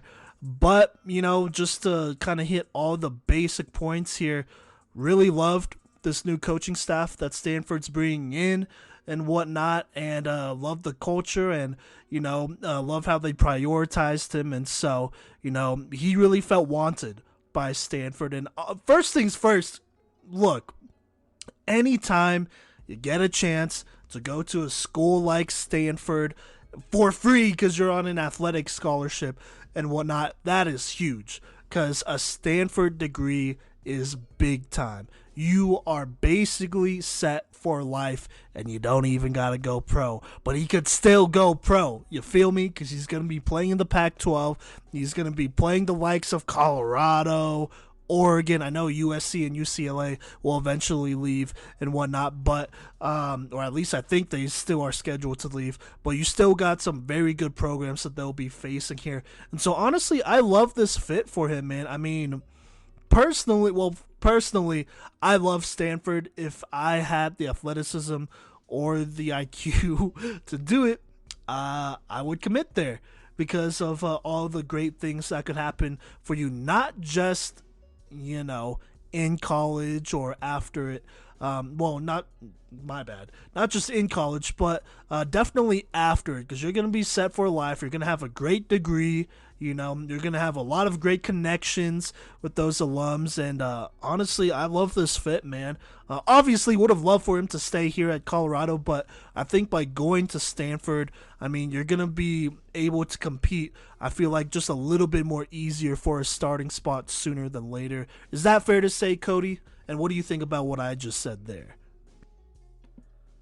Well, me personally wouldn't be throwing myself under the bus saying if I had the IQ I'd go to Stanford. But I agree that Stanford's an awesome school, both, it's got a rich history, I'd say, football wise. There's very iconic moments at Stanford, and it sounds like they're trying to return to that and make it a destination for football, as that's kind of been a little off and on in the past few years. So CC's excited to be a part of that, and with everything he's got going for him, as well as with people transferring out and in and whatnot with the new coach, there's definitely going to be a lot of shuffling happening, and so there's got to be a lot of opportunity there as well. So I say just get those grades that you need to ish, and get through those classes that you have to get through, and get ready for a heck of a ride, honestly.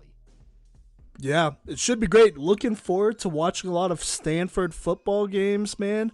Really just a lot of Pac-12 football games. The Pac-12 is going to be lit. It's going to be hype. Because we know a lot of people, a lot of players playing on that level, but especially now, it's going to be real good. So real happy for him. Great football player, man. Great person too. I'm gonna throw this out there because I know we've thrown out personal anecdotes for a lot of these players that we've gone to build relationships with and whatnot. But I think we first really realized how just how talented he was when we saw him at TFG tryouts last year when he was trying out for that team, because he immediately stood out. Like, really, he didn't even have to stay there the whole day. But he had like 2 or 3 plays that were like, God, like, he's different. Him and BB and DeAndre Horn all were different right off the bat. And we knew that. And for him at his frame and size to be doing that as well, it's like, God, dude, man, this guy, he's a baller, man. He's someone that could, make a run for the league and whatnot. Obviously one level at a time, but could definitely make a run. Because of how special he was. So there's that as well. On top of that, I also want to brag about how he did at this year's TFG tryouts. Obviously, first off, huge shout out to Team Full Gorilla if you haven't done that already. We'll be coming out with an episode about those tryouts and a bunch of other tryouts later. But anyways, obviously he wasn't trying out, but he was coaching, and did get to overhear him coaching some of the receivers out there And man, he was dropping some real great advice. So hopefully those receivers were taking that to heart and whatnot, because he was doing his job out there. Like, I was like, man, he really like knows what he's talking about, which I wouldn't have. I mean, not that I, didn't expect that, but he was like really going into depth, and he had a real good way just talking to these kids too. Not everyone has that talent, natural talent, and so maybe someday he could be a excellent coach as well. Hopefully in the far future though. But yeah, I mean, Kodey, did you have anything else you wanted to add on to that? Personally, real good guy, real good guy, smart dude for sure. I don't know if you mentioned this, but if you've been on the episode, you're invited for an interview. Oops. Oh, but yeah. Anyways, yeah. We'd love to have all of y'all on the show, and that you just reminded me, because that is a question that we like to ask: is, are you interested in coaching in the future? And CC, he worked really well with those athletes at the tryouts, and so that was just awesome to see. And that's another example of just great community. I know Cherry Creek does a very good job of getting out there and going to schools and stuff like that, and interacting with some of the younger players as whatnot. I think that's what makes them such a strong program, is the bond that is formed over the 4 years of classes from freshmen all the way to seniors. There's a lot of involvement up and down unilaterally there. And so, that's part of CC's career. That's part of, Blake Purchase's career from our Edge Rushers list, which if you haven't listened to that episode, go ahead and give that a listen, as well as our other top fives. But, I think that, it never hurts to just really recognize what is happening off the field and how important it is.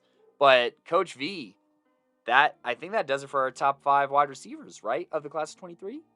Yes, it does. A legendary group, probably the greatest wide receiver group of all time, at least right now.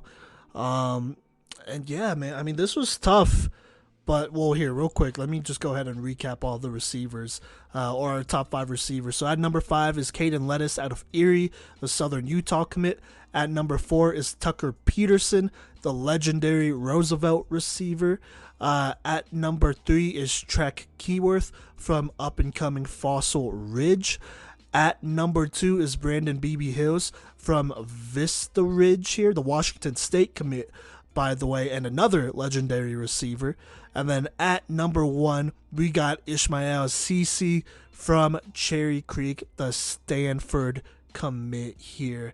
Yeah. One of the winningest receivers of all time. The winningest receiver. Well, okay, I don't want to put that out there, but I would say probably at least top 5 or top 10 winningest receiver. At least tied in state championships. He does have 4. You can only win 4 in 4 years of high school. But I know they've also lost a game, pretty much like one game every single year as well. I'm sure there's some receiver out there that's, undefeated. No, I don't know. I don't want to really scour the record books and look through that, because that sounds like a lot of work. But yeah, we'll just say he's the winningest receiver of all time. And if someone wants to challenge us, they could do the work there. But on top of that, plenty of great honorable mentions who have been offered to D1s, who have set their own records that are theirs right now. Just a lot of great receivers to consider even for this group here. So, yeah, I mean... Yeah. Kodey, what do you think about us calling it the greatest receiving group that Colorado has ever seen? Or class, I guess.